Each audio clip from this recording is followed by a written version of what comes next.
Bussin with the boys. Bro. There you go. There it is. We good? We are good. Ladies and gentlemen, welcome to episode 247 of Bussin with the Boys. Week 7 of the NFL in the season middle is of over. spooky season. I mean, Yeah. We're in the back peak. half. This is peak. We're in the back half. Spooktober. This is peak Halloween. This is the week where you start turning on the flicks, getting the scares in. Obviously, everybody who's partaking in Spooktober is doing it daily, but this is a tone setter. This is the point in Spooktober, if you have been following the rules of Spooktober, where you think to yourself, I'm getting a little burnout. I'm a little tired of the spooky movie every day. Wife is tired of me wanting to watch a horror film every night. This is when you listen to this show, you watch this show, and you think, that's the juice I needed to keep going. Because as you're watching this, there's only 7 days left of Spooktober. There's only 1 week. Next week, when we're watching the show, we will literally be in the Spooktober finale. Let's talk about what we're going to talk about this week on Bussin with the Boys. We're going to do the weekend recap. We're going to talk about college football, NFL. Obviously, we'll do our good, bad, ugly segment, our twisted question, our poopiest moment, because we're in the first 5 minutes of this episode, presented by Dude Wipes. And we'll also do our DIRECTV overly direct take, fun vibes, and get into it. CJ Stroud. And CJ Stroud. That's a big guess for Bussin with the Boys. That's a big guess. Best quarterback in Ohio State history. But as we were about to start the show, Will Compton said he had a statement to make. Yeah, so I got an opening statement, and it's I don't even know what you're gonna say. It's but not even like that. All it is everybody who shows up every week. Here is how the Bussin with the Boys brand is operating on a weekly basis, because the bulk of our audience listens to Bussin with the Boys. Some may not know that Bet the Bus comes out every Wednesday in the morning at 9 a.m., I believe. Slips and Picks 500 Slips and Picks, our NFL gambling show, comes out every Wednesday in the afternoon, or every Thursday in the afternoon. So joining us, our Bussin audience who's here each and every week, the tier ones, the ones who see us at the farmers market, out and about, doing the things, dapping us up, saying, hey, we love your content. The boys, we have our fun. Our Bussin with the Boys flagship show is, as you guys are viewing it right now, Bet the Bus, college football gambling. This is a high reward system going on. We have a monster winning season ahead of us, or that we've had so far. But Bet the Bus, our college gambling show, comes out on Wednesday morning, and our Slips and Picks NFL gambling show with Delaney Walker comes out on Thursday afternoons. That's all I wanted to get out, just so people understand the tempo. Do you want to talk about the structure of any of those shows, specifically Bet the Bus? Bet the Bus, high energy. We got 5 or 6 picks that make you money. We get you paid. We get you laid. Slips and Picks. You want to set up the Slips and Picks, what the boys bring to the table? Yeah, Slips and Picks. If you love elevator pitch. If you love locker room vibes and you like to make money on the weekend when you're watching your favorite NFL teams, this is the show to watch. You have 3 people that played multiple years in the NFL. I think we're over 30 years of experience when you look at us. How many did Delaney get? 14, 13? He got like 13, 14. Yeah, we're over. Yeah, we're over 30. We're over 30. 30 plus years, 6 Pro Bowls total. Between the 3 of us. So a lot of insight, a lot of ins and outs. You're going to see the records this past week don't necessarily reflect that. However, if you look at our weeks before week 7, we've been knocking it out of the park. Elevator open, great. Yeah. You finished that up. Perfect. Make sure to check it out. Make sure to just subscribe. Yeah, here's a card. Here's a card. One thing you don't need a card for ever, dude, that you don't ever have to have a card for this, because you know it's the most durable, reliable vehicle on the road. And that's a Chevy Silverado, dude. There's a new family with Unstoppable Grit, and they are the official partners of Bussin with the Boys, and that is the Chevy Silverado ZR2. Willie, I need you to talk to me about the ZR2 for just a second, buddy. I see you rolling up at that thing, and every time I see you in the parking lot or wherever we might be, whether we're at a pumpkin patch or a farmer's market, I think, damn, he's got the best looking vehicle. I tell you what, the ZR2 does fire me up. I was getting a service last week, and the guys who were kind of, just switching the oil out and everything else, they're like, hey, do you like this truck? I was like, dude, I love this truck. They're like, this is the most badass vehicle. Like, it fires me up because I think he's like, I'm going to try to get my wife talked around and see if I can go get one. He's like, but man, looking at this thing, like, it looks like it rides like a dream. And it very much does. The Chevy Silverado ZR2, I know there's a family of them now. There's a fleet of them now. What is that? The Multimatic DSSV dampers, rugged mud terrain tires, and up to 14. And these are incredible. 14 available camera views. Because when you're buying a new vehicle, when you first get it, you're so nervous about, hey, it's a bigger truck. I'm so used to maybe having a sedan or something like that. Dents, turning corners too hard, getting that tire up on the curb. When you have 14 cameras on your vehicle, yeah, Video the game. margin for error. You got everything helping you out, and that's going to keep that vehicle looking nice every single week. Will did talk about this. The Silverado heavy duty ZR2 joins the franchise, making the ZR2 the only truck brand with a full lineup of trucks ready for wherever your off-road adventure takes you. Do us a favor, head over to Chevy.com and check out Chevy Silverado and the family of Chevy ZR2s, the official truck of Bussin' with the boys. Yeah, dude, hell of a first statement, because it is one of those things where people need to go check out Bet the Bus and slip some picks. That's a nice little deal. Yeah, I mean, JP, first of all, the entire team. You got Big Brain Mitchie back there who feeds the data. Feeds the data. We put together great concepts of why each team will win, but JP works his tail off to produce. Like, that is a very entertaining show, and I'm trying to, you try and push the audience there and slip some picks. I mean, that's like, it's one of the more favorite things to do of the entire week, because Delaney comes in, Delaney brings a dynamic and a wrinkle. You hear that outside? Yeah. That bass is bumping, brother. Yeah. Sounds like I used to have a nice little system in high school. Did you? But Delaney brings an awesome dynamic that just makes it fun. So we just want to make sure the audience is aware, because they might not know, and that's on us if they don't know. That's on us. It's our job to promote our shit. Yes. We're past 5 minutes, correct? It's our job to promote our shit. But it's not just JP and Big Brain Mitchie come with the information. When you follow us on social media, you're hearing a beautiful voice, and that voice comes from Jackie McPherson in the back. Does a great job back there, and custom ads as well. When you look at the custom ads and you see us doing dumb stuff all the time, you're like, wow, it's actually. Let me finish the structure. Let me finish the statement. When you see us doing dumb stuff all the time, you're like, oh, that's actually pretty funny. They made something out of nothing right there. That's Jackie's beautiful brain coming in. It is. It's truly a team effort. The boys are really, really getting it together. Quotey McPherson. He's always got the quotes, and I know. Look, I don't get to do Bet the Bus this week, but I know the boy Jackie's I'm gonna need him to deliver a hot, steamy quote, especially coming off a tough loss. We don't have to go. I know, a tough loss. Part of our weekend recap.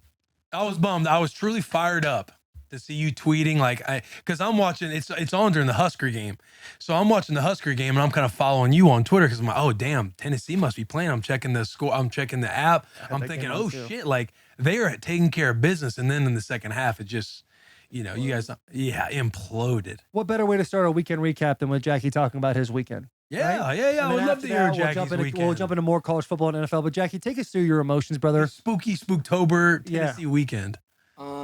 I mean, I guess for the Tennessee game, first half was really fun. We were firing. Defense was playing well, and beating man right now. Came out and just laid a goose egg. They came back, outcoached us, outplayed us. That's pretty much it. Yeah, I don't have too much to say about it. That's a post-game player press conference right there. That's someone you like to see. We got out. Well, maybe not out coach. I don't know if you want to say that. Coaches will probably get real mad about that. Yeah, that's a great post-game presser, Jack. Yeah, it was tough. The biggest takeaway though from it, up until last year when Tennessee finally beat Alabama the first time in 16 years, the rivalry was obviously there, but it was what's the word I'm looking for? Lulling. Big lull. Yeah. Big lull. And so now, after the last 2 years, even though a really poor second half from the Vols, it does feel like the rivalry is reignited and like there's a lot more passion in the game. So that's a positive spin on it. Obviously, I actually fully blame our loss on Chase Smith, one of my friends. He cut a cigar at halftime. Oh, is he the one in the pocket? No, that you took a photo of? That was some random guy. Like, JP tweeted that, and it's like, where else are you supposed to store a cigar, though? JP tweeted that, guys. My buddy literally keep it in the car. My buddy literally opened the cigar, cut it at halftime. And I was so mad at him. Did you swing on him? I literally told him to crumple it up. He goes, it's a $100 cigar. I go, I don't care. Fucking get rid of it. You should have snapped it in half right in front of him. So the loss doesn't go on coaching. It doesn't go on plays and players. It goes on my friend who is in Nashville watching the game who cut a cigar at halftime. I'm assuming he watches the show. Yeah, I mean, he's definitely. I'll have to send him this clip. Yeah, this needs to be clipped. This needs to come on your Twitter, like tomorrow when this gets clipped. Screen record that part and be like, "Here's the accountability for Tennessee." Even before tomorrow, just go ahead and snipe this thing up tonight. Yeah, dude, it is. You brought up a good point about the rivalry being reignited between Tennessee and Alabama, and that's truly how I feel about Michigan and Ohio State, because before 2 years ago, we Yeah, I mean, that's No, real. we beat them twice in 20 years. And it was like, oh, it's the biggest rivalry in sports. It's the game. It really wasn't the game. It was like Ohio State essentially beating up on us and moving forward. And so it is nice when you're able to catch a W and you can feel the anticipation of that game coming. The third week in October type vibes. Guys are getting after it. It's going to be, it's going to be that for you guys. Then obviously we're the third week in November. So it is, that is a deal. I sympathize with that. How was your spooky weekend? It wasn't as spooky as I would have liked it to be. Hit a new farmer's market on Saturday. New one? Yeah, there's a new Where one at? down on Charlotte. On Charlotte Pike. Yeah. Over right by Turnip Truck? Right by Turnip Truck, across the street from Cool Stuff, Weird Things. Yeah. Yeah, and so we went and checked that out. Got there like the back half, and it's cool. I think I like that setup. It's a little more like, I'm not going to say rundown, but definitely like pop-up. Like there's not like Franklin Factory. It's big and they do it so well there. Built for that. Yeah, built for that. And this is kind of like it's in a Everybody shows up. You're on everyone just grass. shows up, puts it up. More and it's community vibe. more of a community vibe. You can see like definitely that hipster, Charlotte Pike vibe everyone's kind of into. And then there's a little playground right there. The kids ripped around there a little bit and then grabbed a couple of pumpkins on Sunday, went fishing with the kids. So that was a nice little vibe, nice little family vibe. I was stuck to the TV a little more than what I would have liked based on my bets on Saturday and Sunday. Saturday went way better than Sunday. Way better. What do you mean stuck to the TV more than you like with your bet? I just caught myself kind of, kids were hanging out and stuff, and I would like meander over to my man cave and kind of just watch the games for 20, 30 minutes and then kind of come back. And, sometimes when it's the weekends and we travel as much as we do, you don't like to be away from the fam. Like when you're with the family, you should be a little more present. Yeah. So that's where I got to give myself coaching. You look in the mirror a little bit and be like, hey, brother, when you hit the weekends, there's time for ball, but you can catch up on the reruns. The bets are placed. You're either going to win them or you're not. Yeah. So let's get back to some family vibes. I tell my family it's work. It's daddy's got to go to work. I saw it, but you were moving. I'll be hey, sweet, let's put you down for a nap. My wife will be, oh, she just took a nap. I'll be, let's put her down for another nap. Third nap of the day. Yeah, no, it was a good weekend. Saturday's always a packed morning. We got Ruth's swim lesson. We went to Franklin Farmers Market, and then we went to Gentry Farms, which, by the way, Gentry Farms is a vibe. This is our first time going. I don't know how long they've been doing it, but a while. I used to go there in elementary school. Very much. I'm talking like people. Yeah, Gentry's hundreds go farm there. is awesome. They get about 4 to 6 of those hay rides going now. Corn maze. Just they have absolutely every type of thing to do in the backyard with animals all around you that you can think of. But it was a great time. That was a good time. Got home just in time. I told my wife, as long as we're back by 1:30, I'll be ready to go because the Huskers play. And then when the Huskers are playing, it's all Husker ball. And then at night, we got to catch the dub for Husker volleyball. Husker volleyball took down the number 1 team in the country, Wisconsin. So now we are the big dog in the country. Sunday, what do we do on Sunday? Oh, we went on a hike. We went on a nice little hike Sunday. You also brushed over your Saturday running 2 miles. Well, I got it in my good, the bad, the ugly. It's floating around there. We'll bring it back to life. But hit a nice little family hike. What's one of those lakes? Starts with an R. Radnor Lake. Hit a nice little 2.5 mile hike around Radnor Lake, family walk, nature walk, whatever you want to call it. But it was a good time. We had a very good weekend. Made pizza together last night. That's nice. So, get the crust. You're doing it all. We're trying to get Rue to put the cheese on, but then she sees the spread around the cheese. So she thinks she wants to spread around cheese only to get sauce all over her hands and wipe on her body. Rue, stop doing that. That's not how you fucking do it. That's not how you do it. Step aside. Watch dad. Yeah. But great time. Great weekend. Great time. Yeah, Do you guys make the dough yourself? No. We buy the crust. We buy the crust. I'm not as much of a doughsman. You know what I mean? No, I get that. I absolutely. Taylin is on this new kick where she's essentially a baker now. She makes all of our bread. She makes like muffins every day. She makes bread. She's in that kitchen fucking working, dude. Yeah. She's getting after it. It's impressive. It is very impressive. Nothing like making a good batch of bread too. Like I see the sourdough, like as far as she made baguettes on Saturday. Yeah. It's a nice little you deal. get a good baker, like that's you're winning in the baking department. But yeah, we do structure everything around ball, so it's all we feel good about it. Yeah. Mitchie, how was your weekend, buddy? What were you up to? Football back there. Look at him. Yeah. Actually, I got you in my good, the bad, the ugly. Never mind. Same. I can't wait So for don't that. talk about the game. You talk about your personal weekend. Yeah, I mean, Saturday, woke up like knew I wanted to watch the Ohio State Penn State game, so went over to my buddy's place, watched the game, and then me and my roommate just vegged out on the couch, ordered some pizza, ordered some food, and then From where? Actually, the spot right down the road, Roma Fairgrounds Pizza. Okay. How is it? It was all right. It's all right. We wanted to go to midnight, but neither of us wanted to drive. But so Y'all went out on Friday? yeah, Okay. Friday night we went out, and then Saturday night we chilled, and then Sunday just laid around and watched football all day. Perfect weekend. Yeah, it is a good weekend. Isn't it interesting thinking about like not being single, not having kids? Yeah, it's a different world. It's a different world. Different world. Because it is not like that. There's so much more of like an organization and a structure. There's really no, like 7:20 is the most I can sleep into. And then my 6-year-old's in my room. She wants to rip. Sometimes I get a little lazy. I put a little something on the TV and I catch myself another 30, 45 minutes if I can, you know? But that's every day, every moment is like, we're going to keep going. We're going to keep, what are we doing next? What are we doing next? I want this. I want that. Yeah. It's an absolute fight out there sometimes. Constant painting of expectations. Yeah. Let's talk about college football. Let's talk about NFL, dude. Good, the bad, the ugly? You want to do good, bad, the ugly, or you want to talk about college football, NFL? It doesn't matter to me. I have college football and NFL on my good, the bad, the ugly. Same. So let's just go good, bad, the ugly, and we'll touch on what we want to touch on as we go. All right. Should we hit an ad first, dude? Dude, let's hit an ad. Because we know that people get mad about the ads, but let's try to make it fun. Try to make it fun for the people. Game Time app. Gotta love the Game Time app. The exclusive ticketing partner of Barstool Sports and Bussin with the Boys. You shouldn't have to worry when you're buying tickets to the next big event. Game Time is the fast and easy way to buy tickets for all sports and music and comedy and theater events near you. For any type of ad lib, I think we should fluff this up. People who are watching this ad read right now, like maybe we get them a couple tickets this weekend to their game of choice. But local, they have to be local. We're not like buying anything else. Nashville, Tennessee tickets. Whether it's, but if somebody's in the comment section, we got to give a little wrinkle to it. But whoever wins, we buy them a couple Game Time tickets.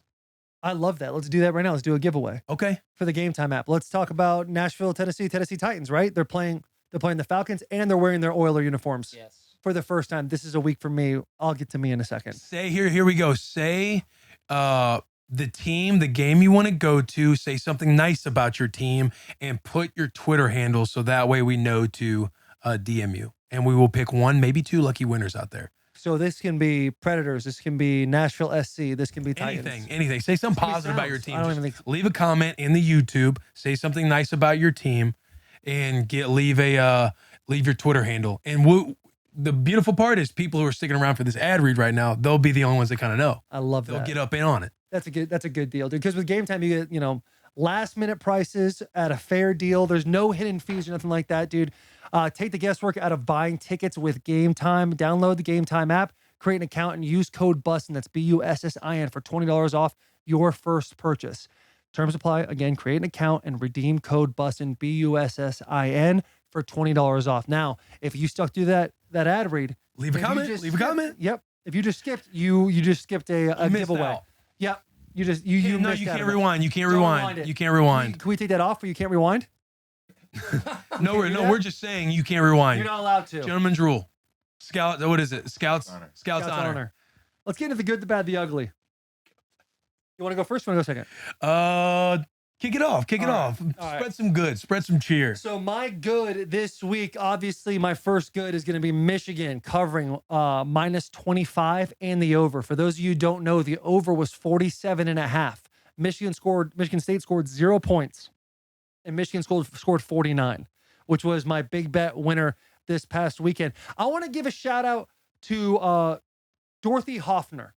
She's a Chicago native. She just broke the world record for the world's oldest skydiver at 104 years old. That's so good. Wow. She lands, the first thing she says, age is just a number. And this is where I'll pivot back to Michigan and Michigan State. Michigan State, those shadow uniforms did go hard. I hated giving them compliments. It's a big rivalry. And that's the school I despise the most, but their uniforms went super hard. We said this in the beginning of the show. Spooktober finale is in 7 days. It's in 7 days, and it's been a hell of a month for all of us celebrating Spooktober. This is when you really put the pedal on the gas and get going. Lamar Jackson, 21 of 27, 357 yards and 3 TDs. Probably his best passing performance in all of his career. I didn't take time to look really into that, but that's pretty damn impressive. That's pretty damn impressive. Myles Garrett, 2 sacks, strip sack fumble for, I believe, a safety too.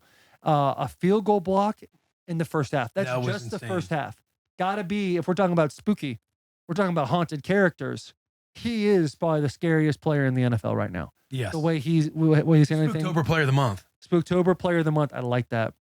But the only person that might rival him in Spooktober Player of the Month is A.J. Brown.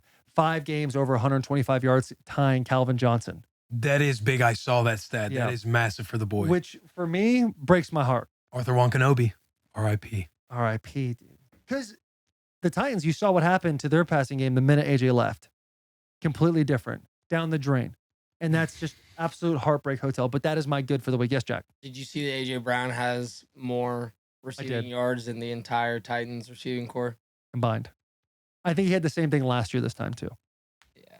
Anyways. That's more of like a... Jack's just a beaten man right now. Yeah, that's more of like a reminder stat because I do feel like that's every year, every week. Like it's just poured on. We're just you're just at that point, you're just trying to throw salt on the wound for Tennessee fans. Yeah. Because that's tough. That is hard. My good, just to piggyback with you, Lamar Jackson, yes, 3 TDs, also a rushing TD. The dude balled out. He gets a lot of scrutiny. A lot of people say, now they're trying to say, oh, he's just a regular season QB. Let's wait to see him win a playoff game, yada, yada, yada. The boy to bounce back after struggling a little bit the last 2 weeks against the Steelers and a little bit with the Titans, bouncing back in a big way. Iowa losing because fuck the Hawkeyes. If we die, we die shirts are on sale. If you're a Nebraska fan watching right now, if we die, we die shirts are on sale in our store, barstoolsports.com. Yeah, store.barstoolsports.com/Bussin with the boys. Can I pause you real quick? Sure. Will did a phenomenal job of putting that together on multiple occasions. Like, hey, which one do you like more? And he literally had 3 samples. He was going back and forth. He literally took the time to put his heart and soul into that shirt. So if you're a Cornhusker, that's the shirt to get. Oh, they'll be all over. We got 70 going to Memorial this weekend. Hay rides and corn mazes. I recapped my weekend a little bit. We had a great time on hay rides and going through a corn maze. Travis Kelce dating Taylor Swift. When Taylor Swift is at the games with Travis Kelce, he's averaging 108 yards with her at games, 46.5 without her at games. She's about to go on tour. They're about to have a bye week. I can't wait to see him go on tour and then talk about how the Chiefs are probably going to lose now because he's prioritizing something else over football. Gal. Yeah, missing his gal. Eagles are dominating. If they take care of the football, win in the trenches, time of possession, control the clock, I don't know if they can really be beat. They have the guys. They have the cats. They are a tough football team. And if you tuned in to Slips and Picks last week, the theme of my pitch to them winning that game, time of possession. 36 minutes to the Dolphins, whatever the difference is, 60 minus 36, what is that, 24? Time of possession. They're going to win that game. And they won 31-17, and they turned the ball over a couple times. 0 penalties. 0 penalties. I'm telling you. It's a tough pill. So I had Washington kind of bouncing. They're part of the they're part of the ugly. They're part of the shit that gets you beat. We'll talk about them in a minute. But the Eagles dominating performance against Miami this week or yesterday over the weekend, Sunday Night Football. Titans on a bye week. I think that's a positive. The good Titans are on a bye week. They cannot lose. Tyson is it? I don't want to butcher his name. Bagent. Tyson Bagent. His first start as the quarterback for the Chicago Bears, undrafted out of Shepherd. I'm pretty sure that's made up. He set records too. Yeah. Won the D2 Heisman. D2 quarterback was told that, hey, D1's a different league. It's a different world. It's a different universe. But to go and get his first NFL win against not Washington. I don't know why they're flashing my head. Yeah, the Raiders, another team I wore the jersey for. But the Raiders, they beat the hell out of the Raiders, but he should be riding high. Like, that is unreal. Making the team undrafted, like, again, coming out of Shepherd, like, that's probably a made-up school. You know what I mean? Yeah. He's got to be a made-up school. But shout out to him, and that's it. That rounds out my good. The thing about that kid is, I was told he was like going to be able to transfer to a Power 5 school his senior year and chose not to. That's how much he believed in his school. And that D2 school, that made up D2 school, was invited to the combine and one of only 2 quarterbacks that wasn't drafted. Really? Yes, that were invited to the combine. Obviously, there are a lot of quarterbacks that didn't get drafted. Is his dad 28-time arm wrestle champion? Oh, he's got that. By the way, he can cut a promo. He put old buddy, you saw that? Yeah. Man, I don't want to butcher his What's quotes, but name? I forget his first name. He's Tom like, Pelissero? no, his dad's name. Oh, his dad's name. Let's I say was it's talking about the Frank. guy he was like, whooped. people call me Frank, but you can call me Daddy. After Yeah. This guy on the sideline. Man, he talked about the best way to go about it. And then he's like, let it happen. His dad can cut a promo. Like that combination right there, I'm fired up to watch this. I'm fired up to watch Tyson because who knows? Who knows? He might be able to shake the tree a little bit out there in Chicago. They got a little belief, especially with the Packers down. Minnesota's kind of down. I mean, you can kind of find Lions some. are 5-2. I mean, you can. You can find some optimism. You make can some find some shake optimism in Chicago. But shout out Tyson and his old man. Like I saw that promo. That shit was elite. Were you ever? I'm sure you were growing up in Missouri, but there was a handful of times that I would be at my buddy's house and he'd have like a barbecue and his uncles would be there, and then the uncles would have a couple of drinks and be like, "Come over here, you pretty big kid," and they try to arm wrestle you. Yeah. Did you ever get in a couple of situations? We would be doing arm wrestling. Ass beat too. You'd have that 10, 15-minute recess at the pool when the lifeguards, they blow the whistle, they kind of take a swim, they kind of take a little break, they switch chairs. But during that little recess, like there'd be some arm wrestling tournaments going on over bags of chips. Over bags of chips. Yeah. I saw when I was a kid, when I was a young lad, I saw a video of some guy breaking his forearm when they were arm wrestling, and that like really turned me away from wrestling or arm wrestling. And actually, I saw some kid dislocate his elbow in a video when I was a kid, and Yeah, I saw that wrestling. And I was like, I'll never do either of those things. I You'd literally probably thought, be good at arm wrestling. You got leverage, you got long arms. yeah, Strong. we'll never Strong find boys. out. We'll never find We'll out. get you in there against his dad. His dad. Yeah. Let him just laugh at me as I'm trying my hardest. Yeah. Start putting weight on, dude. You gotta start putting weight on. What is you want to rip the bad? Well, do the boys in the back have any good? Jack has no good. Yeah, I was gonna say there's no good there. My one good from the weekend is just the Eagles uniforms. Those things were so nice. The way they did the field with the font in the end zone, and then the old school bird logo in the middle Very of the cool. field. I mean, they murdered it. that was very cool. Now, Mitch, I don't want to make this bad for you, but Will and I said we were going to put you in our good, bad, ugly, and you weren't in the good at all. No, I know know what's what's coming coming. And also, some of my bad that you were in, I gave you an opportunity to reference a good, and he had nothing to say about Ohio State beating Penn State. He said my one good this weekend is the Eagles. Here we go. That's just something to think about. I did think you were going to say Ohio State. By the way, nice little photo. I saw your little slippers. I saw your Letterman's jacket. I saw your hat. I saw you really trying to be the old Buckeye. And Old Mitchie Buckeye. on that note, I will start with my bad. Mitch in a 3-point stance with his Ohio State stuff on. That is my first bad. Let's see. Dude, the refs calling back that return that Iowa had because they said he made a fair catch. That is wild. Tough way Good to for the go out. Cornhuskers. Good for the Great Cornhuskers. for the corner. Because at the time, I was pissed that they lost because I wanted them to be a one-loss team when we played them at the end of the year. But that means we wouldn't have got into to Indy. So Exactly. yeah, it is good for us that we lost. That under did it. Which was a crazy under. Set the record. They could have even that score. It was we were still safe. Been at 29. Yeah. That is just crazy. The Bills dropping 2 out of 3. That's hard. That's a very difficult thing. I don't know what the Bills are doing with their chemistry on offense. That is tough. Pay off Willie's picks on Bet the Bus after speaking ill of Louis Locks. That's bad. Lions losing after a 5-1 start. We talked about it on Slips and Picks. We talked on the Pro Football Show. They drank the Kool-Aid of everyone saying they were the best. All the mainstream media was saying they're the number 1 team in the NFC. Watch out for the Lions. They're coming to get you. And now all of a sudden, trap game. And you did call it. You were saying that. You were kind of telling me when we got off the plane in Chicago and we were kind of walking to go do the show. You're like, man, this could be a game like a team. You're just being told this. You're being told that. This could be a game they potentially slip on. Did you end up picking the Ravens? Did you pick the Ravens on Slips and Picks? I know. I picked the Lions. My Slips and Picks was abysmal. You saw the record going into Monday Night Football. Yeah, That's tough. And I'll have to face I'll the have to music. fight that battle on Wednesday. Let's see here. There's an article that came out that fans are split 50-50 on whether there should be a Red Dead Redemption 3 or not. Really? Fans are saying we don't need it. The 2 timelines are great. Why even take a chance at messing up that franchise? And I think I understand. And that's why it's not in the ugly. I understand their viewpoint. But what Rockstar Games is doing with GTA It was like a swallow, like a little frog throat deal. with GTA and the storyline they did with Arthur Morgan and all that, I would be so heartbroken if they didn't come out with a third. And my last one is going to be Brittany Mahomes and Taylor Swift having a handshake this early. It's not the fact that they have a handshake, it's that the handshake wasn't really well thought out. Yeah. I'd like to see a little more of a variety. There's so many examples out there on Instagram for you to steal different gestures for handshakes. They should really get to the drawing board, have a think tank on it, and then come back in future weeks whenever Taylor Swift gets a break and have a better handshake. I'm gonna move a little bit on the Brittany Mahomes. I'm gonna say I enjoyed watching that handshake because I feel like Taylor's trying to immerse herself in the circles, right? Like she's kind of the new girl, but everybody knows it's Taylor Swift, obviously. Mm-hmm. But I like how she's playing she's trying to earn it. She's trying to get in there, bring her charisma and everything else. Brittany, who, you'd be under a rock if you're not aware that she's kind of built a brand or vibe that's kind of distasteful.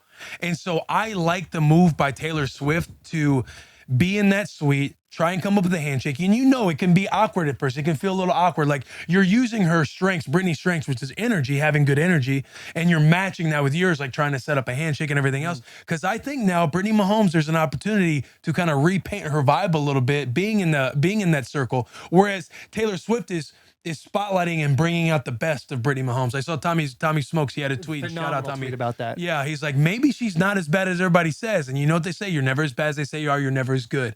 I kind of like that. You're kind of seeing a real, authentic relationship coming to light. Now, obviously, everybody's going to have their opinions on it because it's Taylor Swift, it's Brittany Mahomes, and everything else. But you're seeing kind of like you're seeing a friendship take place. And I'm on board now with the Taylor Swift, the Travis Kelce. Like I think it's real. By Will Compton. I think it's real. I think it is real. And I've enjoyed it. I enjoy watching it right now. It kind of brings a smile to my face because I'm observing a little hard. Maybe I'm observing now versus like, let's judge first, react later, or let's judge first, think later. I'm starting to like be real intentional with my observing. And I think it's real. I think it's real. And I'm having fun watching it. I couldn't agree more. And that's why I said before it's in my bag because I don't dislike the fact that they have a handshake. I didn't like the handshake itself. I think there's so much more room to grow there. Yeah, room to grow. What's that? This is probably like the first handshake they worked on it right before the game. Like, you got it. But you got to know. And this is where Taylor Swift can lead the way. Say, honey, I know there's going to be cameras on us the entire time as we're standing together. Let's really dial in this handshake and make sure it's real good because it's going to be special once we put it together. Once they put that thing together, it's going to be nice. Everything you just said about Brittany Mahomes, I agree. This is and it's crazy to use a friendship and try to manipulate it so people view you a different way. But there is a stigma or something along the lines with Brittany Mahomes and people extended with Patrick Mahomes that people are not the biggest fans of at certain times. I think Brittany has a big opportunity. And I also thought, I was like, oh man, that's adorable. They got themselves a handshake. What I was critiquing was the quality of the handshake. Well, I'm sure when you and Will first started your handshake, it wasn't as quick. It was smooth right out of the gate. Yeah, right out of the gate. Right out of the gate. Because you know what it is? It's not about making a big, elaborate handshake that you have to remember. It's about, hey, have a little handshake. Bip, bip, bip, bip. That was it at first. And then we started to slowly add little pieces. And now that's just muscle memory, baby. Yeah. That's just and as a matter of fact, you're not off. I would forget it damn near every time. And Taylor would bring me along because he understood the potential that was inside this kid. He understood the potential. He's like, hey, we're going to get this. Don't shy away. Don't get embarrassed just because we miss it. Shit. My bad, dude. My bad. No, get back in the batter's box. Take a swing. Keep swinging. Keep getting in the batter's box. Kept swinging it. But also not as many eyes. And now it's spot on, Mitchie. And sometimes you see the variety. We just see the handshake. Sometimes we haven't seen each other in a while. You want to throw a hug in there too. Yeah. And it's always a good, well-embraced hug as well. So shout out, honestly, let me go back up to the good. Maybe you want to put this one in for yourself as well, but Brittany Mahomes. Yeah, I was just the good. Just toss her in there. Yeah. That's Do you have any more bad? No, that was my bad. How long's it been? Should we do another ad read? Yeah, you know what? I know the people dislike it, but we're gonna have a little fun with it, dude. We're gonna talk about Georgia boots for a second. These boots, dude. These boots are not only designed for you to work your ass off day in and day out, but it's also when party time happens, when you're grilling out, and you're tailgating with the boys. That's when you slip these things on. You walk through the door, and people are like, "Hey, you look a little different. Is something going on with you?" And you're like, "Hey, brother, it's the boots." And they go, Dude, it is the boots. Where'd you get those? Georgia boot. And not to mention, is the SEC the best conference in the country right now? No, but do they have the number one team? Yes, it's Georgia.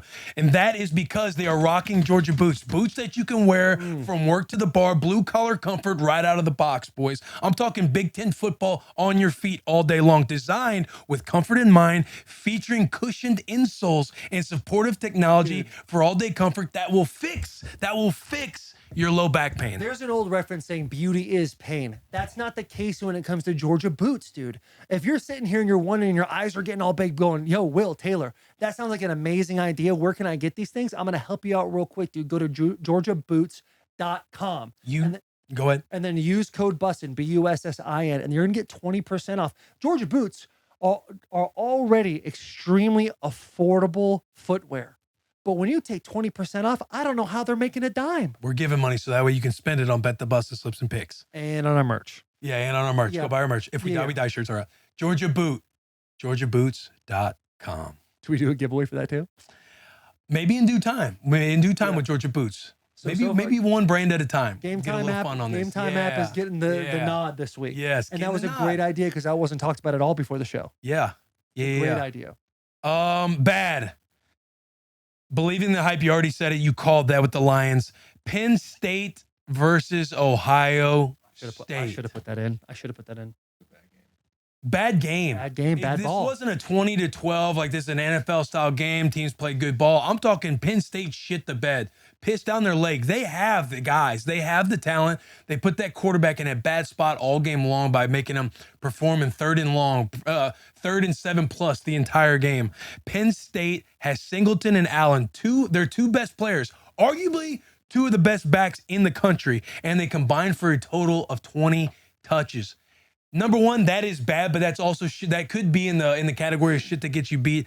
I just think like that was such a hyped game and an opportunity for Penn State. And looking at the review and the reaction from Penn State fans, because I follow a few, and seeing the reaction that like, well, we realized that we were going to be an 11-2, 10-3, 12-1 type football team every year. Like, we're not going to be an elite team in the Big Ten. We're not going to beat the Ohio States and Michigans of the world because James Franklin and this staff just can't get it done. And we're either going to have to understand if we're going to settle for 10-3 and 11-2 every year, or if we're going to, look at shaking the tree a little bit. I think if you get rid of a coach that's winning 10, 11 games a year, then it doesn't work out. Look at the way Nebraska, that was a 9-10 ball club. You remove Bo Pelini. We've been shit ever since. But I was thinking of you to admit. Yeah. But I do think Penn State pissed down their leg when they were, in my opinion, in the driver's seat going into the back half of the year. Now we can't have them winning. We can't have them beat Michigan because we need Michigan and Ohio State. We need the game to be the game this year. And we can't have any lapses. We need Penn State to continue to piss down their leg and go 11-2 going into bowl season. Yeah. I mean, and Franklin, too, making a couple of snarky remarks about easiness of schedule and all that. Brother, you have the big game right there against Ohio State. You need to win that. Yeah. You need to win that. Because if you're, 3rd and 7+ and you're throwing flats, you're going to lose the game doing that. Like, there is speed on the field when Ohio State, and a 44 for Ohio State. I literally heard his name last year in the Penn State game when he had 17 sacks and a forced fumble and a pick and all this. This year, he does the same thing again. Yeah. But other than that, when I watched the Michigan-Ohio State game, I didn't see that. In other games, I didn't see him show up in that way. He's got Penn State's number in a crazy way right now. And it's like you see Ohio State, the way they adapt to try and creatively get Marvin Harrison Jr. the ball, because everybody knows that that's where they're going to try and go. Like, he's a top 5 pick. He's a freak athlete. Like, that's how Penn State needs to be with their backfield. Not just, hey, let's try to run the ball. It's not working. Let's keep trying to run the ball. Something will shake. Let's keep yelling at the offensive lineman on the sideline. Like, just push, create holes, get hands on them. Stop being scared. You got to get creative to try and get your best players the ball. And Penn State just doesn't do that. And it's one of those things too. It's not like they're being that tricky with Marvin Harrison Jr. A lot of his yards came from shallow crosses. Yeah. And it's like, dude, if you're in man, what do you do in man on a shallow cross? Do you break it off? Like, if this guy's running this way, you stay with him and I'll go with this guy, or you just stay with your man? Are you talking about from a defensive standpoint, one-on-one coverage? It just depends what you have working. Like, if you have a rat player inside, some teams just use the rat player to bang, and the defender, the DB, has to stay with the guy going all the way across and kind of jet stream behind him. Or the rat player picks up the new crosser, and then the DB whose guy goes underneath, he falls off to become the rep player. So I'm not necessarily sure how Ohio State was doing it or Penn State was doing it, but those are like a couple different ways in man coverage to kind of beat bunch formations. Because if you know a team is really dominant, like the Titans are this way, they play a lot of man-to-man coverage or man-to-man blitzes on third down. And so teams will try and get in bunch formations or try and create clusters or weak side B that Vrabel likes to iterate to. So that way you can run rub routes and everything else. That's why it's important that as a defender, you are on the same page with everybody there playing man-to-man coverage. And that really goes to show that the coaching of that game lost them the game. Yeah, absolutely. And speaking of, I'm not going to say coaching on this, but USC, that they're in the category of bad. Like that team right there had us all fooled. They performed bad. I hated seeing Caleb Williams just acting like, just pouting on the side. I get it. You've lost to Utah's had your number for 3 years. You're kind of out of the college football playoff. And everybody kind of talking right now, should he sit the rest of the year? Should he not? I think that is a topic that can be discussed. Another bad, Green Bay. I think Green Bay is in a very tough situation. Right. I hate that because I believe in the staff over there. I've played for a lot of those guys, but Green Bay losing to Denver, I just don't think that they're playing that well. They had a bye too. Yeah. They had a bye. They had a bye back and late that. It seems like LaFleur and Love, they're kind of not on the same page at times. I don't know. I hope that gets figured out because obviously I'm biased. I'm a big fan of LaFleur, Joe Barry, Bisaccia, all those guys out there. Finally, Bills. Bills are 1-3 in one-score games, and I think that they are really feeling aimless with their identity, especially on defense, without Milano, Ed Oliver, Trey White tore his Achilles. Daquan Jones has been out. Like they don't have a whole lot of an identity. They start trying to force the ball to Stephon Diggs and Gabe Davis, like when they get in a pinch, and it's kind of like Josh Allen trying to make plays at the end versus when they're a machine, they're blowing teams out. But when they're in one-score games, being 1-3, they could struggle in the back half of the year, which I think will be surprising given that where they were in years past. So that kind of rounds out my bad. When you were talking about the Packers, you said LaFleur and Love, not the chemistry or whatever. Do you think it's more Love or it's more LaFleur? I don't know because we're not there. Or the play? I don't know. Do we feel like there's enough of a sample size outside of Aaron Rodgers to, you play for LaFleur. What's your opinion on LaFleur and his schematics and everything else? He calls good games. I think he has a good feel for the game. His public speaking needs a little bit of work, but overall, like when you're in the game, I felt like he abandoned the run a little bit, and that's me like trying to reach back in my brain and not really having a lot of time to think about it. But he does a great job of putting his quarterback in positions of moving the pocket and giving him time and all that. So, like, he comes from that tree. Yeah, and he's even keel throughout the game. Like, he's not. He doesn't. Sometimes he might get a little sporadic, but it's like for the most part, it's pretty calm and collected. Yeah, keeps it dialed in. You can tell by his haircut. He keeps it tight. He gets a haircut every single week. He looks good. He looks great out there. Great smile, great hairline. Hammercock LaFleur. Yeah, man. Yeah, got a guaranteed big piece. Yeah, because I think if they keep trending this way, you've got to look at making a move. And I don't know if it's on Love or I don't know if it's on the staff, just because you have a quarterback that you drafted in the first round.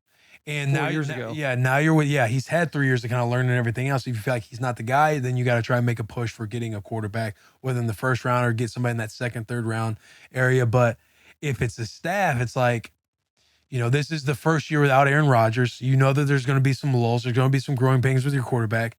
So if they keep trending this way, you got to look at one of those situations. Either the one is a big loss because, you have this quarterback that Love has been, you have a staff and a quarterback Duke combination that's been together now for a few years. Right. You're hoping it works out or you see some improvement by the end of the year. But right now where it stands, coming out of a bye week, like losing to Denver, like this isn't a defense that gave up 70 points. Yeah, and they were in a position to win that game too. They crossed the 50. They're right on the edge of field goal range, and they're only down by 2. And then they get a holding call. Puts them back behind the 50, and Love just couldn't kind of get it together where they could get that first down, and they would have probably won the game if their kicker made the kick. So I don't think you make a move with Love, especially the rest of the season. You feel it out, you keep it going, and just really at the end of the year. Yeah, I think at the end of the year, you have to actually make a decision on Love because who's a free agent next year? Your boy. Me. No, quarterback. Who? Kirk Cousins isn't? Yeah. I think you put Kirk Cousins that offense, you crush. Kirk Kirko in that yellow and green, in that green and yellow. Come I on think now. I think that might be a Come move. on now. But if Love is able to show the mental fortitude to go through Just to 2 prove. bad games, a bye week, and then a bad game, so 4 weeks of really having a hard time after having a really strong start, had a big comeback versus the Saints, and then all this happens. If he can pull himself out of this and resurrect what he started in the beginning of the season, then you're like, okay, we got to give this guy another shot. Yeah. Got to give him another shot. What? Let's get to the shittiest moments. Yeah. Or let's get to the shit that gets you beat. Shit that gets you beat. Shit that gets you Did beat. you guys have any bad you want to talk about? Besides the obvious. Jack's down bad. Jack's down bad. Second half Tennessee ball, bad. No Titans L this week, though. That's going Yeah. to make you feel good. But I literally saw guys tweeting with AJ Brown going off on Sunday night and everything. They're like, somehow we still took an L on our bye week. That's respect. Man. My ugly. Michigan State's discipline. Number 58 and number 17. Remember that McGregor kid that we were out at the bars with, that he was like running around everywhere? Where at? The Michigan kid, white kid, tattoos. No, he wears number 17. He plays defensive end. It was that weekend we were all there. We went Brown Jug to Rick's to Skeeps, back to Rick's. And we went from Skeeps to Rick's. He like ran. And I think JP Oh, the was one it. that dove in the bush? Yeah. The wild man. Yeah, wild wild man. boy, yeah. But he's like kind of what you need. He needs that psychopath. Yeah, white boy on he's the a edge. psychopath. He there was a pick. It ended up being a pick 6. And 58, he went to go block 58. 58 like swiped him down. And then as he was laying on his stomach, dove at the back of his head. Was immediately ejected from the game. And you're like, holy shit, dude. That next drive that Michigan had, 2 personal fouls. And then they end up scoring another touchdown. Michigan State had 2 personal fouls on defense again. Like, there's not a lot of discipline. My next one goes to Michigan State. What in your right mind makes you think it's all right to put Adolf Hitler on your Jumbotron? No, Is that is that shit not the that gets you craziest shit beat, ever? dude. That is shit that gets you beat. That is wild to me. Ugly. Chet Savage's pick in week 7 in the NFL season. If you are going to claim the things you claim on that show and have a week like that, you've got to take, you got to sit there and take accountability and say, I was wrong this week and we'll be better this week. That's on me. This one is my biggest ugly of the week. And I just mentioned Adolf Hitler, so you know it's pretty bad. Mitch giving me bad data for slips and picks because he's a money-hungry cuck. I told him. He told me. Because it's over. It's over with. It's over with. It's over with. Black Pants Eagles. He brought that up again. We were at the airport. He brought it up. Yeah, go He ahead. brought it up again. What were we talking about? We were just talking about, we were talking about football because slips and picks. He was and then like, going to he's like, Chicago. man, he's like, how about that stat? Like, what a good stat. Dude. And I'm sitting there smiling. I go, I got to tell you something. And my literally face dropped. Because That was just for the record. That is the only wrong stat I have ever given. Oh, yeah, I was going to say, that was the only thing we were banking on. yeah, but The take only- some accountability and say sorry. I'm sorry, but That's a nice joke. yeah, it was funny. Yeah, that's a good joke. You should have had him come on during the show and just body me right there. I would have been in a blender. The only reason we didn't want to do that is we wanted to do more facial reaction, like when you're saying it, because I'm going, that's wrong. So just use that and like let it be believed throughout the whole. Yeah, it was a great job. It was a great job. But that's my ugly. That's the shit that gets you beat. Dude, let's see. Oh, my last one. Is it the direct? No. Oh, sorry. I'll do my direct after this. But my youngest daughter's bedtime routine right now at the moment, she is last 2 nights it's been hell. It's been screams, it's been tantrums, and it's on the parent. I got to figure out a way to get to her and get eye to eye with her and figure it out. But my overly direct take presented We're doing our direct takes. You want to do that at the end, like when one will. We both do it. Yeah. Yeah, we can do that. Go ahead, Will. Give me your ugly. All Is right. there anything you want to touch on with mine? I Mitch? feel like we were kind of talking through them when they got brought up. Do you want to? All right. Talk about the Mitch, the stat. That did bother me. How much did you pay him? I paid him. I made it I worth know it his was time. over 100. I know it was I over made it 100. worth his time. Mitch did a great job negotiating. He said, you got to make it worth my time. And I made it worth his time. Because I knew it was going to be a one trick. Like, ultimately, what was happening is you got to take advantage of your weaknesses. And your weaknesses, I knew you were going to readjust the data and do your picks. So it's like, okay, this is a moment where I'll be able to get you because you're on a panel with 3 people. Bet the Bus is a team operation. Like, that's where I'm leaning on Mitch for picks and everything like that. Like, we're working together to deliver one pick. I'm not going against anybody else. So when we're on the panel and I know in my mind, like he's just reading data, I'm going to slip one in there to get you, take advantage of your weaknesses. All right. So why are you so mad at me, not Will? Huh? Why are you more mad at me than you are Will? Because we've seen throughout the fall, that's kind of Will's MO right now. He's trying to find a way to get one up. Slips and picks is a competitive game between the three of us. I would expect that from Willie Gecko. I'd expect him to do that. Hang on, what do you mean the fall? The theme of the fall? You know, What are we not bringing back? supporting Michigan, being rough, like not being a good friend in a lot of ways. I mean, just I brought it up every week because there's examples every single week that I'm able to look at and say, this is why, Will. This is why we got to get better in our friendship. We don't want to be like the other guys. We don't want to be like the other guys that fight and scrap. We don't want that. I feel you. And You got to admit, hindsight, that's kind of funny. Yeah, to me, it's like, oh, that's like a solid joke. I didn't know that we got baggage involved with it. But you want me to go into my shit to get you beat? Yeah. Ritter's end zone fumble. I mean, that game was way too close for comfort, and the Falcons had it.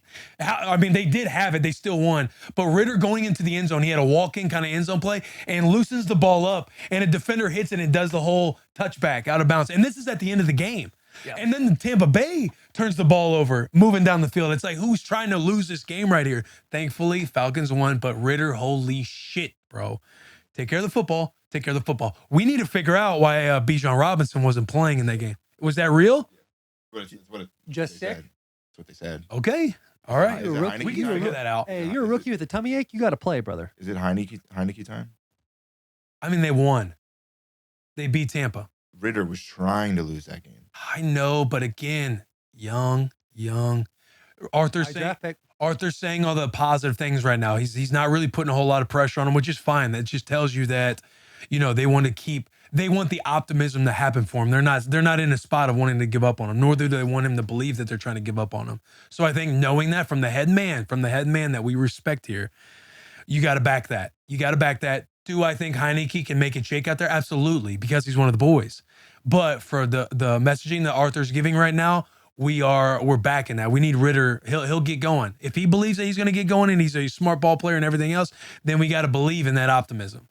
Saying the Chiefs aren't making the playoffs. Look, I think I've given too much billboard material to where now I've realized that I can't beat the Chiefs by talking shit on them out of the get-go. Now I think I got to restructure, reposition myself as like, hey, I'm a fan of the things going on with Taylor Swift and Travis Kelce. Like I can find myself pulling for them a little bit at the moment. That whole thing about Taylor Swift wasn't even real. It's just warfare tactic. No. I when I caught myself doing that, I was like, man, if I look at it, do I kind of want to root for him a little bit? Yeah, because I love what I'm seeing right here. And if I'm doing that, and if I look in the mirror and say, I can't have, both ways, I need to take accountability for being like, yo, I've been messing up every year by coming out of the Chiefs. Now, do we know that Taylor Swift, that they were going to go out and recruit the biggest name in the whole world and bring him on their team just to defeat me? No, we didn't know that was coming. But I think, if I talk about the shit that gets you beat, it's takes like mine at the beginning of the year that ultimately gets me beat by the end of the year because the Chiefs end up winning the Super Bowl and making the playoffs every time. So that's the shit that gets you beat. Hating on pumpkin flavors during the spooky season. Who did that? We got somebody in-house that does it, but I heard it from somebody else over the weekend too that I had to kind of explain, and we did it too at the airport. Buddy. Buddy and his girlfriend who were going to a wedding. Not necessarily fans of pumpkin flavors. Maybe the guy. I don't know if he actually was. But I think the guy was like trying to be alpha male mentality. Possibly. And that's where I had to tell him, hey, your boy's not a flavored coffee guy. No, actually, one of the big first fights Will and I had was when we went to OTP to do Official Titans podcast. I went upstairs and there was only hazelnut coffee, and I grabbed it and literally was like, "You're gonna drink that shit?" yeah. Pussies drink flavored coffee. Yeah, but to go off of the people hating on the pumpkin spice, the seasonal stuff, it was JP, our well-loved producer. To be a hater. Yeah, he was in his hating element at the time, but he hates on the pumpkin flavored stuff. Like at the end of the day, it's not about whether you love it or hate it. He's like, oh, that's why it's not all year round. It's not meant to be all year round. It's meant to driving out when you're in the spooky weather, the leaves are falling, and you see those pumpkin flavored stuff is on signs promoting. You just know that you are directly in the fall peak football, peak spook season atmosphere. And so it drives me insane that people hate on the pumpkin stuff, because I'm not like the biggest pumpkin flavored like fan at all times either. But it's more of like, it's a good vibe. It's a good vibe of optimism. Whenever you embrace the festive element, when are you ever really in a bad mood? The only time you can be taken out of it is when people like throw in like little hater comments. It's like, dog, just buy in and have fun. Like, just enjoy it. Yes, dude. Yes. I swear that was the best preach I've ever heard in my life. I didn't know what I saw the arms up over there. I saw them smiling, so I didn't know. Taking it in, dude. I was just soaking in the soul work right there. Yeah. You know what you did? You just put my soul up to full. You put my battery up to Your full, cup brother. overfloweth. You put the charger. You put me on the charger, and it was a supercharger. Yeah, you know, let's that go. shit got me going. Let's go. Because if you don't like it, then don't even say it. If you have nothing nice to say, don't say it at all. Because we're trying to embrace holiday season. And not even just us, but it's just like you're going around and you're driving and somebody's in the car like, yo, this pumpkin shit's so gay. Don't you hate that stuff? It's like, what are we trying to stir up in the car right now? Why? Or hey, can we go get like, I want to get a pumpkin flavor like we're not going to wherever to get a pumpkin. It's like, why? Because it's pumpkin? Yeah. Like, man, embrace it. Go the extra mile a little bit, Jack. You know what I'm saying? Oh yeah. Yeah. Oh yeah. The last one going into our DIRECTV overly direct takes coming out of mine, Louis Locke, Taylor's mouth is going to be presented by DIRECTV. If DIRECTV, the overly direct take by DIRECTV. Moving into our direct takes, overly direct takes. DIRECTV is the ultimate destination for pro football. It's where fans can get their football fix this season. Dude, if you're watching it on TV, you're streaming, dude, DIRECTV has you covered. There's a lot of smoke. There's a lot of smoke and mirrors out there where you can go, use this, stream that, get this app, get that app. For the price and the product, you're not going to find a better place than DIRECTV. And that's why their staple is to say, stop compromising. Start watching football. Just all you got to do is call 1-800-DIRECTV. And it's like, dude, a 1-800 number, you absolutely kidding me right now? What are we going to do about that? What, dude? The customer service on DIRECTV is unmatched. You're going to get where you need to go in an absolute hurry, dude. And you got more. Go ahead. And you don't have to climb up on roofs. There's no satellite involved. Just get DIRECTV. Stop compromising. Start watching football. Call 1-800-DIRECTV now and get DIRECTV. Let's move into the overly direct take. Taylor, what do you have? My overly direct take is the Buffalo Bills are not going to make the playoffs. Oh, shit. I think they're in shambles. Injuries. They have a chemistry issue. First off, I love Josh Allen. This is directed right at Josh Allen. No, that's why it's directed right at Josh. This is directed right at the coming at you, Josh. This is directed right at the boy. Coming at you. You're saying checking milk and all that. Oh, saying shit. all that bad ball security we talked about in the show. And I know by me saying this, I'm picking a fight with Bills Mafia, and I hate that. But the proof is in the pudding right now. You dropped 2 of 3. It's just you guys just aren't showing you're a playoff team right now. And I hope I change my mind, but right now, as it stands, I don't believe you guys are gonna make the playoffs this year. Charger staff needs to be fired. That's a hot, spicy take. You know what that is? That's coast to coast. Yeah, okay, that's coast to coast. Number 1, they're in the AFC West. We need the Raiders to get some life, but We need the Chiefs, apparently, according to you now. we need the Raiders are in a bad spot too. You lose a game like that to the Bears, holy shit, we are in a bit of a shamble. But the Chargers, listen, you're an offense-driven team with a defensive-minded head coach. 0 pass rush on Kansas City. You don't pay Joey Bosa. He doesn't get all that money. Khalil Mack. 6 sacks in 1 game. To not put pressure on Patrick Mahomes. You're getting paid in the division to sack Patrick Mahomes. Not Garoppolo, not Russell Wilson. You get after Mahomes' ass. And they don't do that. They are the highest paid defense cap-wise in the league. Good talent scattered across the board on offense. And it's like, if you're going to be an offensive-driven team, you're going to have to look like the Chiefs. You're going to have to win games. You can't be in these close games, and you might be able to blame Herbert, whatever. It doesn't matter. Defensive-minded head coach. They are shit on defense. They are overpaid on defense, and I think that they're going to have to make moves at the end of the year because this team, they're 2-4. They're not making the playoffs, and I think you're going to have to ask yourself, is this the criteria? Is this the formula we're going to have moving forward? I can't believe the Raiders are 3-4 right now, but we got life. We got life. We got life. We got life in Vegas. The Chargers, I don't think have life. Honestly, they have a solid team, but they're not. They can't win games. They don't make any moves defensively, and it blows my mind because they got cats. Samuel Jr., the safety. Who's the stud safety? Derwin James. Eric Kendricks. Khalil Mack, Joey Bosa. They got a lot of talent, man, and they just can't put it together. J.C. Jackson. J.C. Jackson, who's a stud. Was he at Broncos before? No, I think he was at the Patriots before. Who am I thinking about? You're for sure right, but there was somebody else. Who you think? What's going on? What was that conversation? Jackson. That was a DB for the Broncos. I thought he went to the Chargers as well. Yeah, that's all right. Kareem Jackson. Yeah, that's what I'm thinking of. That's my overly direct take, man. Couple of toughies right there. Couple of tough ones. That is crazy. You just asked for people to lose their job that have families. I'm calling for heads. This is listen. That's where I have to. We're in the business of football. We're in the business of the product on the field. Separate the outside noise. Now you make me feel bad. But if I'm talking about just the product of football, this is a big time business, big time pressure, big time expectations. Take emotion out of it. Are they doing the job? Yes or no? If the answer is no, it's time to move on. Boom. That easy. Yes. Do they think they can get better? We have enough of a sample size to see that, hey, this is the same old every year. 2-4. And it really, losing the way you did the Jags in the playoffs last year too. Yeah, this is a team coming into this season. We went to the training camp. For the training camp tour. This is a team this season. It's like, bias for my Raiders aside, like this is a team on paper with, it seems like they have all the pieces they need to be a successful team, to challenge the Chiefs for that division. And they just don't do it. Man, those are pretty direct takes. Yeah. I want to make it spicy. I want to make it spicy for the viewers. If you guys disagree with me, leave in the chat. But I do think people be on there. Thank God somebody said it.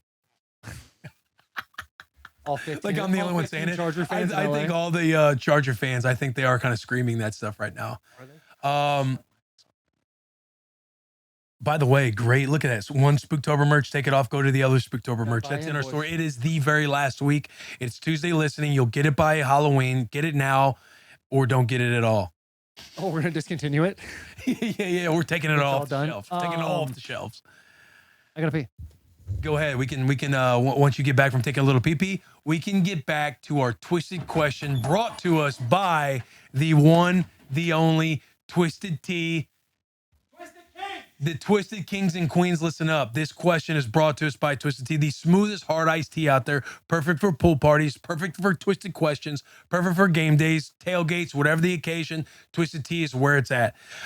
Listen, I got a fun little Super Bowl idea, which I won't say it on air right now. I got to tell Taylor. I got to tell the boys. I think I got something brewing in the old noggin. Grab a refreshing Twisted Tea today. Mitchie, tee us up for our twisted question for the Twisted Kings and Queens out there. All right. Our twisted question this week. This one, we've sort of done something along the same lines as it, but this one has a little twist to it for the twisted question. All right, Mitch. Would you rather have the ability to time travel but never be able to return to your original time, or have the ability to read minds but never be able to turn it off, hearing everybody's thoughts all of the time? Yo, that is a hard question. I think that's a way easier. Really? What? Yeah, time travel. But never get to go back to the same time? Well, time travel, you can go back. No, he's saying you're you never can't allowed to go back to present your moment. original This is time. click. Yeah, but in click with the remote, you can press rewind too. This is, but you can't go back to the present moment. This is click without the rewind button working. Yeah. So I can't go back in time. You would never be able to be back In this current at this moment. right now. Is it controlling time? What do you mean? Like if I wanted to pause time, could I pause time? No. You're So I can creating only go you're forward. creating all these stipulations. Yeah. Well, I do questions to know my answer. You can time travel, but you can't go back to this specific moment. So you can go to the past, you can go to the future. Do you only get to go once is my only question. Because think about it this way, You just Mitch. said I can't go to the past. You can go to the past, you're just never allowed to be in this moment again. Let's say eliminate past. Okay, so you can, Or if you go to the past, you can only go to the past one time. you got to relive it. Yeah, because think about it this way. If you can do past and future, you can go to the future and then revert back to the past, just avoiding this moment. So it's like I can get back in my truck and get out, go and walking in and say, oh, what's up, guys? Good morning. So you're still kind of reliving the moment. That's a good point. So let's just eliminate the past. Would you rather time travel for the future, go anywhere? You can't go back to this moment. Or be able to read minds, but never have the ability to turn it off. So you hear what everybody's thinking all of the time. But unlimited time travel. I'd probably go. I think the easy answer is unlimited time travel. I think if you were sitting there in a group in an elevator, walking day to day, on an airplane, going to bed, waking up, moving around, getting a coffee, getting your pumpkin spice lattes, whatever you're grabbing, to hear everyone's thoughts all the time, how are you going to have time to think your own thoughts? It's going to be like, you're going to go insane. You will actually go insane with that. Got to block out the noise. I'm You taking. can't. I'm taking. You literally just said you can't. I'm taking. Well, you say you hear everybody's thoughts. Like you can like. It's not like I'm sitting here and all your guys' thoughts and voices are at the volume of like everything else. You know what I When mean? somebody's talking, you can like just not listen to them. Like when someone you're hearing their It's like thoughts. What Women Want. That Show movie, how. What Women Want. Yeah. Wait, no. Oh, no, that's What Men Want. No, it's What Women Want. Mel Gibson. Oh, I'm thinking of the one with what's her face, the newer one. Ah, gotcha. I'm gonna take the reading minds. I think I'm with you. I think I'm taking the reading minds. You Hold on, can't turn said, it off. You said you can't turn it off. I know that's gonna suck. That I'm like, I don't think there's a win-win in any of this. Like that's gonna suck. But to not like if to time travel forward and not come back to the present moment, I don't see myself ever using it. I would never want to go forward if I can't come back. I agree. I probably wouldn't use it very much at all unless it was a crazy circumstance, One of those a things. tragedy almost. If you have it, you have to use it. So I'd have to time travel every single But day. you can't. Well, I you think can't- number one, you said you would time travel.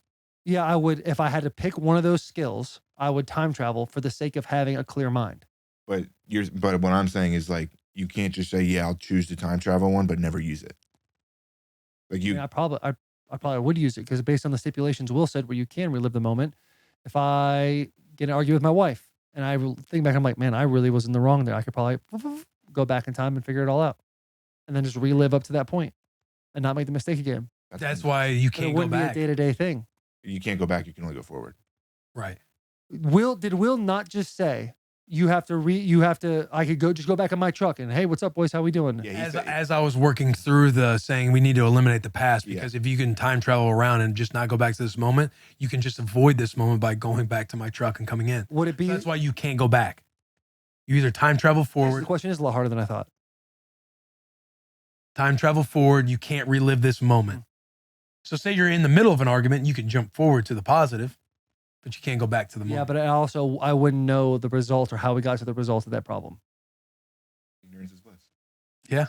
No, because it truly ends up like Click, where you just kind of become a zombie and you just On autopilot. That's what Yeah. I'm saying. That's why I'm taking the voices. I'm taking the reading people's thoughts. That's going to suck, but I'm taking that over. yeah. Because it's like, if you can't go back to a moment, to me, I would make a emotional reaction to jump forward, not knowing the consequences of what I just did, all because I'm pissed off in a moment. Whereas if I'm reading people's thoughts, I have to ultimately focus on myself and handling the chaos, which that's where I'll put my eggs. I just feel like that would put you in a bad mood all of the time. Just depends how you are. Like you have to work on yourself so much that you got to be able to block out the noise. That's me in my opinion. Will's turning this into like a self growth. Yeah, we got Tony Robbins over here. Yeah, I think that's what you're gonna have to do if you're listening to people's opinions of you all the time. Because if not, then you got to choose the time travel, and I don't want to time travel. Can you differentiate? You don't know this answer, but I'm going to ask you. Can you differentiate when someone's talking to you or when someone's thinking thoughts? Their mouth. It's ultimately like it's like if I'm talking to you, unless I'm trying to intentionally listen to what they're saying or thinking, it's not like I'm gonna hear what their thoughts are. That's what I was saying. Like if you like, people are talking all the time, but you're just not choosing to listen to it. Like you can hear what they're like. You can hear them, but you don't have to like, let's just say, like understand it and comprehend it. Yeah. I think you'd run into a lot of issues of like, let's say Charles, like, look at this motherfucker. Get off your phone, Will, so I can help with the baby. And you'd be like, what the fuck did you just say? She's like, I didn't say anything. Because you didn't know because you're looking at your phone and she's just thinking something and you hear that.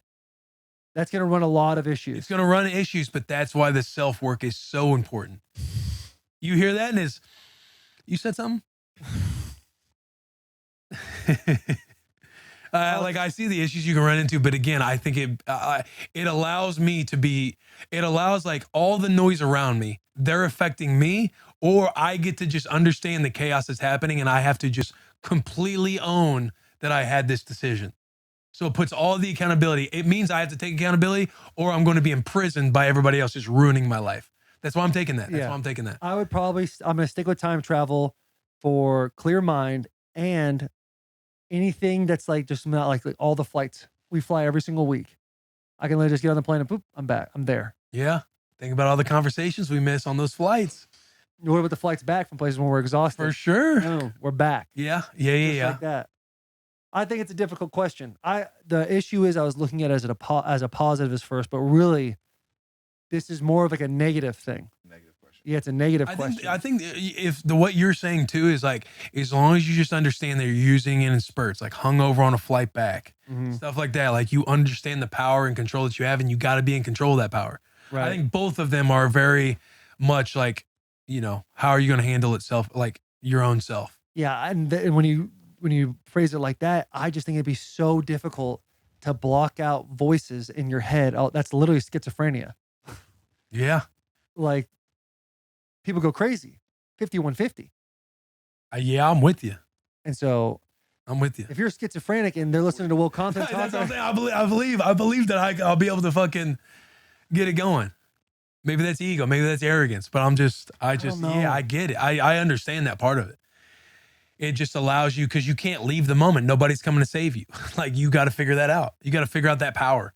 And whereas if you're emotional with the time travel, like, you can easily get out of whatever situation depending on how bad it is in that moment. Yeah, but whereas in the other one, you can't. There's no getting around it. It's like, remove yourself from the situation. think about the way you're talking about reading minds and the way you're talking about time travel. One, you're saying, I have to work on myself, be better, block out the noise, blah, blah, blah. And then you revert to time travel, the negative being, I can't react emotionally and just jump ahead instead of working through things.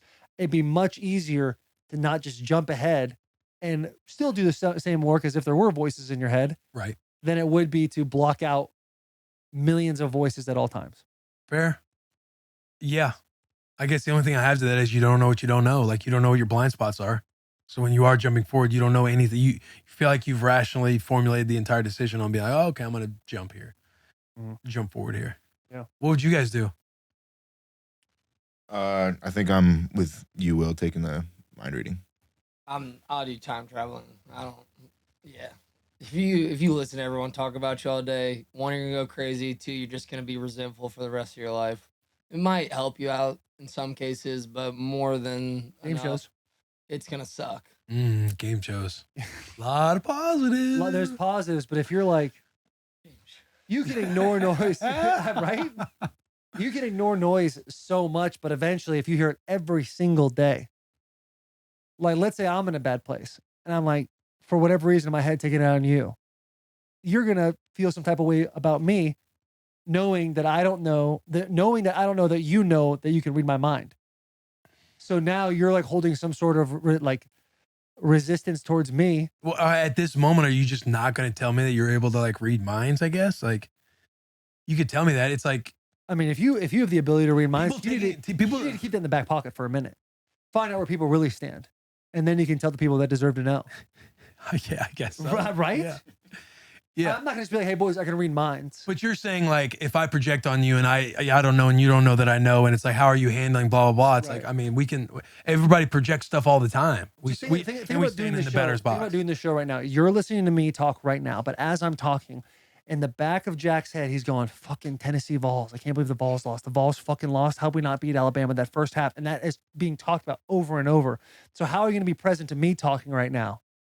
When you got That's what I'm two saying. voices You got to dial it in on who you're talking to. Yeah. Because you're thinking. If you figure that out, brother, you're going to figure out schizophrenia. My man, this is a hypothetical question. I know, but I can see why I can legit in my head. I can see how it could drive you crazy. Like, this is driving you crazy right now. I'm just trying to make the best decision, and I truly immerse myself in the twisted question because I want to make the best decision. There is no best decision. It's whatever you make it. It's like ultimately, no matter what, it's whatever you make it. I get it, Will. As is life. I love your optimism. Yes, I get what you're saying.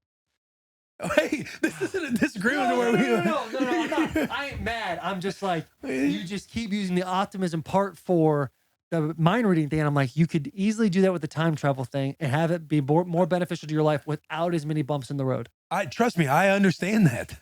But to me, it But I feels feel like the way I'm reacting. like me. I'm not trying to get you on board with the mind reading. Right. I'm like, okay, he chose his thing. That's all good. But you're thinking like, no, bro, you're not choosing the best decision. And I'm like, that's not. It doesn't matter. I understand, and there's nothing else I can say right now to make it seem like I'm not falling apart. So I'm gonna move on. Okay. I gotta just Well, move on. guess what? We can make you. You might be sweating a little bit I right am now, sweating a little bit. but you're probably not, because you're wearing Trophy Game that's brought to us by Duke Cannon, a collaboration by Bussin with the Boys and Duke Cannon to find a scent that best represents the big game, the trophy games, the rivalry games that we all talk about: Tennessee, Alabama, Auburn, Michigan, Nebraska, Michigan, Ohio State. This scent embodies everything there is to love about a good rivalry game. That high, thick, high viscosity body wash formulated with noticeably higher viscosity. Do not ask questions about what viscosity is. Just know that the viscosity in Duke Cannon is superior than any of the bullshit, any of the pussy stuff that you're wearing. You put it effectively on your body and it will not spew down the shower drain. You'll wear this scent all day long. And the big ass brick of soap, 3 times bigger than the little boy that you're using. Triple milled for superior quality, and it's made, gentlemen, with natural oils. Find the new Duke Cannon scent at dukecannon.com/trophygame, and now available. You're hearing this right. Available at your closest Walmart. That was the best ad read ever. That was the best. I was excited. I rock the Duke Cannon every day. I rock the deodorant.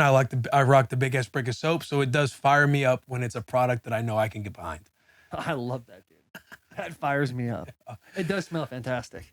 And the little you never bring up the big ass brick of soap because people don't usually use bricks of soap, but you just put it in that little koozie or whatever that thing is, and that suds you up real nice. And that is where the loofah, that's the word I was looking for. Loofah. Like a loofah Yes. case or something. Yeah. It's the best. Because I would think to myself, I got to just take it out every time. But then I learned, somebody, I forget who it was, maybe you, maybe somebody else, Me. like, hey, it's a loofah, right? Like it can get wet and you can scrub. You don't have to take it out of the case. I'm like, you're a genius. And when you get in the shower, it's like a little bit of a competition. Like, I wonder how fast I can get this big ass brick of soap to a regular size brick Because of I'm soap. thinking this thing's too big. I'm having to like push my thumb up so I can get a little leverage and squeeze it up and out. Yeah. And then once I learn that, this shit is a loofah. Keep it in there, dude. Yeah. Keep it in there. Should we get to CJ Stroud? Do we have any more fun topics to talk about? That's in That's good, bad, the ugly. The shout out is in our goods. Our pet peeves are in our shit that gets you beat. Our bad, the fucking pet peeve. Don't be a pumpkin. Don't be a pumpkin. Like, don't be a vibe hater. Don't be a negative festive pumpkin hater. guy. Yeah, don't be a festive hater. The positive is, I think, hay rides and whatever we were saying in our good. But CJ Stroud, big time quarterback, best rookie quarterback out right now. No question. Excited to talk to him. He's going to understand the assignment. We have tier talk coming with him. Best Halloween candy to get us in the vibe. Again, backstretch. We're trying to get to home plate here with Spooktober. Tier talk, Halloween candy. We're going to ask him about the shittiest moment. Probably, I know in my brain, I'm going to ask him about shittiest moment of his rookie year so far. That'll be the dude wife's question. Mm-hmm. And other than that, we'll feel it out along the way. I think he's got a good personality. I'm excited to talk to him. And I actually forgot to mention this. I believe I have breaking news that will come out in the next couple of weeks. Oh. The next couple of days, excuse me. Oh, Will Levis will start for the Tennessee Titans. Against the no. Atlanta Falcons. I'm telling you. Will Levis, breaking news, Bussin with the Boys. Need the clip right now. Bussin with the Boys breaking this. Taylor Lewan, Taylor Rappaport. Willie Levis is starting against the Atlanta Falcons. That's big. That's big if it's true. Big if true. Big if true. I thought you said breaking news is going to It come will out in the be next breaking couple of news. days. I will be breaking news, but my sources are not the most reliable. They're reliable, but not to a point where I'm like, this is They're for not a sure Chevy 100%. Silverado. I'm source. just letting you know that Will Levis will probably start this week against the Atlanta Falcons in the Houston Oilers uniforms.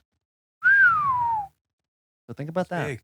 Think about that as we get into CJ Stroud. Let's kick it off. CJ Stroud. CJ, What's up, man? what's up, bro? How y'all doing? Good, man. How are you? I'm good, man. Blessed. I love that. You Good way to understand? start. Are we rolling? Yeah. Let's There's, roll. there's 3 people in this bus right now. Let's give a round of applause for CJ Stroud, best quarterback in Ohio State history.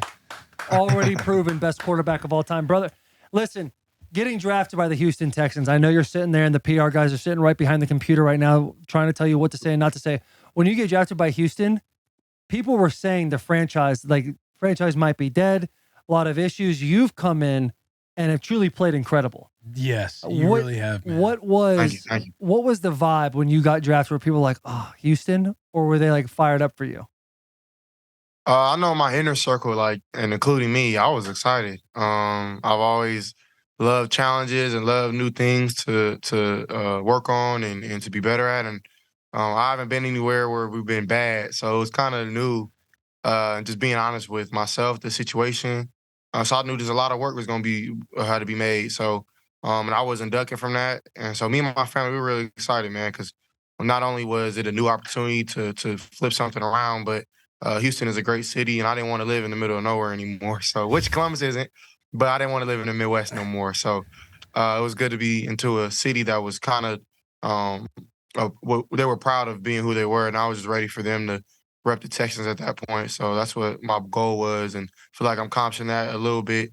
We got a lot more to go in the tank. So.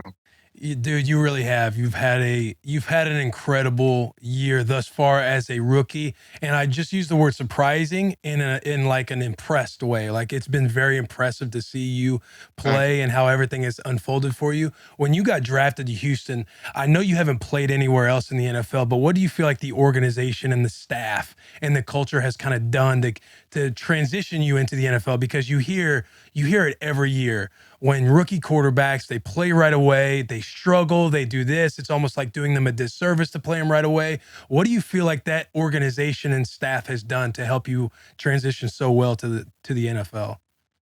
I really believe that they had a plan for me when I got in here. Not only just myself, but just like the scheme that we run. Bobby Slug, our OC, has done a great job. He coming from the 49ers with Kyle Shanahan, so we run the West Coast offense, and he did a great job of putting pieces together that kind of fit my playing style on top of the offensive scheme, and then coached it really well along with our receiver coach Ben and Drew Johnson, our quarterback coach, our tight end coach Jake Moreland, O-line coach Strauss, and we've all kind of bought into this new scheme. So that was kind of testament to what he's done over with Kyle and Kyle Shanahan with the Niners, and brought it here and kind of did his own twist to it, which has been great. But man, I really believe that, man. I don't believe that you kind of lose talent once you become to the league. I think either you work hard or you're just in the you either don't work hard or you just go into a bad situation. So I really don't think it's an in between. So for me, no matter what the situation was, it was never going to be on me. I was just going to work really hard to make sure that this thing went the right way. When you think leadership, when you think about the quarterback position, it's an automatic leader. You're basically guaranteed a C on your chest, and you're walking into coming from a college locker room where everyone's hanging out with the boys. You guys are all kind of going out on the weekends doing your thing. Now you're in the NFL where 9-10-year vets are married. They got multiple kids and stuff like that. How did you approach the process of becoming a leader in that locker room? Yeah, for me, I wanted to let it be known when I first got drafted, like, I don't want anything to be given to me. I want to earn everything. And for me, coming from a place like Ohio State, like that's how it was there, and that's why I feel like I was able to grip that locker room and to fall in love with me, and understanding that I was a natural born leader, not just somebody who was just a quarterback. So it's kind of like the same thought process here, was I was going to come here and try to not just win guys over, but make them trust me, not only on the field but off. So just spending time with guys, building core relationships, and not just small conversations on just, man, how this doing, and not really caring and not talking about it ever again, but really just having deep conversation with guys, and just being myself. I think that I've done a decent job along with help with Will. Will is also a captain, but something that we could admit to is, man, we weren't giving it.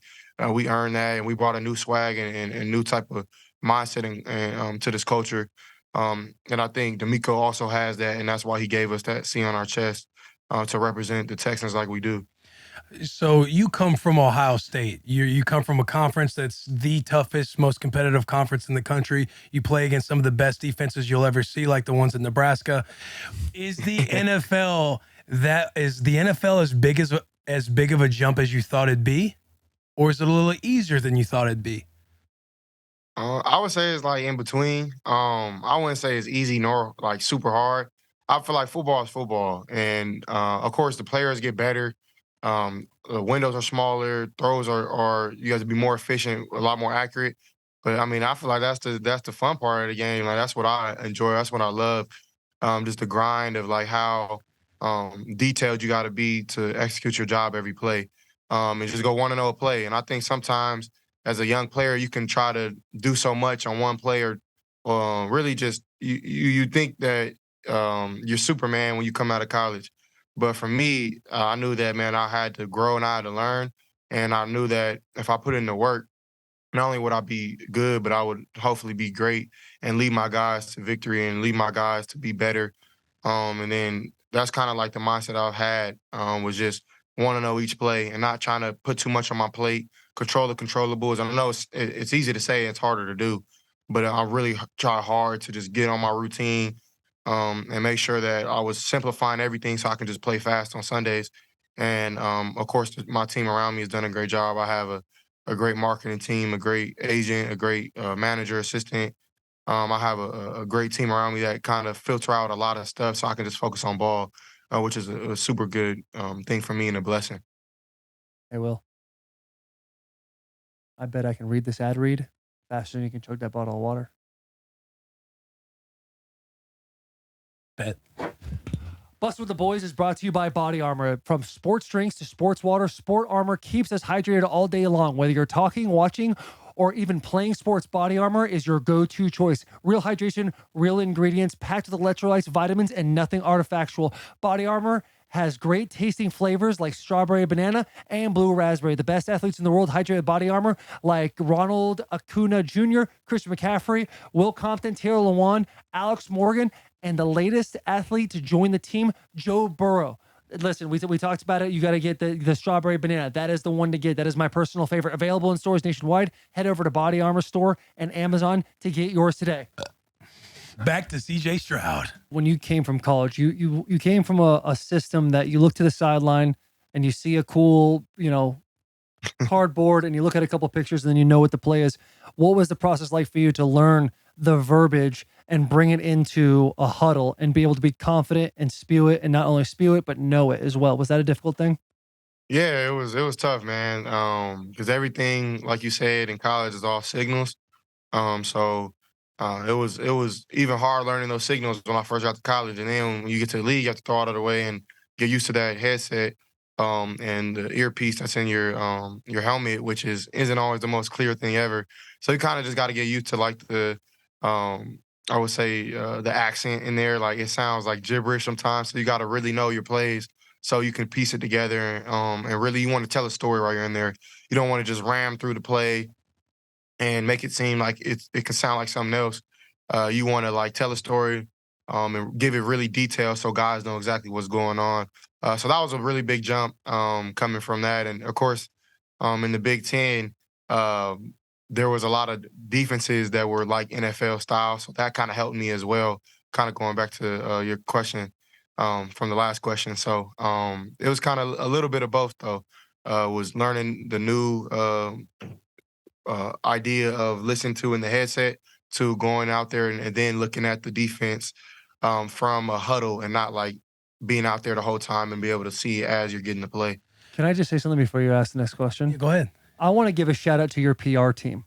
They have done a phenomenal job of, hey, this is what you say, this is what you don't say. You seem like you're doing a great job of being a pro in this moment and kind of trying to decipher what this show is all about. And you kind of just come in and think, hey, answer it. Don't give him too much bulletin material, anything like that. Him, like maybe he needs more credit. Yeah, but he plays with too much swag. Plays with too much. And you can tell he's meticulous. He's trying to make sure that he doesn't say anything wrong right now, and I love that. Yeah, that's the thing you should do. I think what I love hearing is when he talks about doing the, because I played on defense. Like I've, whether or not wearing the green dot and telling a story, like as he's talking about the plays, delivering the plays, and like you kind of got to tell a story. It's like when he's sitting there, he's on a knee talking to his huddle and like giving the energy throughout the play on like, we're kind of in this situation. Some guys, whether you're sticking up your arm here, you're kind of telling a story. What I want to go back to is you talk about this 1-0 mentality and you're like, it's easier said than done. Do you have any, process or something you lean on or something you've picked up and learned that you really try and lean into during this? Because you're right, it is really hard to go 1-0 every play. It's hard to forget about a failure you might have had just the play before. Is there anything there, or you feel like you've just kind of cultivated this naturally? I would say a little bit of both. I would be lying if I said I've always been kind of cool, calm, like let stuff go.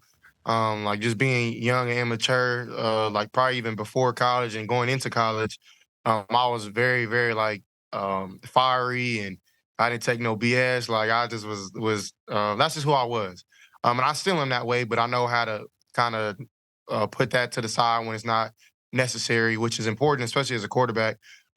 Everybody's looking at you when stuff hits the fan. So for me, I mean, I always lean on my faith, and I try to pray through things and just have like some breathing exercises that I do. But when those things I mean, those things usually work, but I also kind of just understand, man, like thinking about the last play, like what benefit does that do me? What is that gonna help in the long run in the future? So you might as well just throw it away and go to the next play. Because I'm king of like man, after the game rewatching a bad clip 10 times, like man, I should have did that, I should have did this. I mean, but when you're moving at the speed of light, man, and you know how y'all both played in the league for a long time at a high level, you're moving so fast. Sometimes your body and your mind just does things. So you got to play with your instincts at the same time and give yourself a little bit of credit even when you do make a mistake. Because I think as players, we can be our biggest critic, and that's a good thing. But at the same time, you got to build yourself up just like you break yourself down when you know you have to keep yourself accountable. So I try to do both, but more so than anything, I try to make sure that I have a plain face, that I'm staying even keel throughout the whole game. Because I know that just how your next play could have been, your last play could have been bad, it could have been good too. So you got to let that go as well. So it's a little bit of both. That's man, that's really well said. Was there a moment? Not I know that's like a combination of moments, right? But was there a time where you were losing your cool and maybe you had a conversation kind of made you rethink about it and zoom out and you're like, oh yeah, I kind of see this. Was it observing somebody like? Because you said like I wasn't always like this, like sometimes I wouldn't let shit go, but like was there a loss that you had like at a game in college, or was there a sequence of plays to kind of make you rethink that? Yeah, it was all the way back in college, man. I actually was just in Columbus this past weekend, and I was talking to my running back coach, Coach Tony Alford, and at the time, like you see your buddies on the other side of the country who stay home, or like you see some guys that you feel better than playing well. And like the time I wasn't playing, I was a freshman. And like no, being myself, like man, I feel like I know I wasn't gonna play over Justin, but like I feel like man, we were up by a lot. Like I should have got in and stuff like that. And I was like, man, I'm ready to go home. Like I'm tired of Columbus. I want to leave. Like I want to do this. I want to do that. You're just talking. And I remember I sat down for like 3 hours with my running back coach after practice in the freezing cold, and we were just talking, man, just about everything. And so like I go back to that moment, and that was kind of like a really big uh, moment for me to just mature as a man. And he was just being honest with me that whole time, and he really was just saying, man, comparison is a thief of joy. My dad used to always tell me that as a kid. It's a good quote. Like comparing yourself to somebody on social media, especially in this social media day and age where everybody's posting their wins and victories, and a lot of it's fake. Like back then when my dad was telling me, it wasn't so alarming to me because I was just a kid at the time. But when my coach said that, it made me think about what my dad used to tell me. And man, if you compare yourself to others, man, you don't really get to love your life and love what you're going through. And you have to go through some type of struggle to be great in anything. So that was a moment where like, man, it was like all made sense. And then I started getting a lot more mature, a lot more. I started calming down some more. That's amazing. Dude, that is incredible. You talk about your relationship with your running back coach in high school. Have you been able to find a similar type of relationship in the NFL with one of your coaches now that you're able to lean on from an emotional standpoint when things don't go well, when you go have a 3 and out or you make a bad pass or something like that? Is there any time or any coach on that staff that you're like, hey, I just give me a second to kind of vent and talk a little bit? Yeah, I mean, our quarterback coach, Rod Johnson, he's always right there. He's somebody that I've known since high school. I mean, he was my Elite 11 coach when I was in high school. I was like 16. Oh, that's awesome. So That's awesome. for it to come full circle is kind of crazy. So he's always right there. My guy Davis and Case Keenum, they're always right there to talk about a play or to tell me, man, this like you couldn't do anything right there. Like you got to just get rid of it. Whatever like bad or good. They always try to be honest with me, which I really appreciate. And then for me, even bigger, like off the field, I have a lot of support. Because sometimes, man, like y'all played this game at a high level, so when you get home, sometimes you don't want to talk about ball. You want to talk about anything else. And so I have a good friend of mine who helps me just talk about certain things that I need to get off my chest and things like that. So that's some advice for you guys out there who are coming into this league, man, for next year, or if you haven't done that yet, just man, have somebody that you can vent to, because this world will tell you how bad you are, and you'll start listening if you don't have something to kind of get out of that way. So for me, I mean, those have been some big pieces for me to be successful to this point. You brought up, hold on, before you do that segment, you brought up being back in Columbus this past weekend. Obviously, big win against the Nittany Lions. What's your expectation going into the third week of November this year? You know what? Scratch that. Here we go. What's your expectation for Ohio State this year? Our big expectation, man, just like every year, man. For us, it's natty or nothing.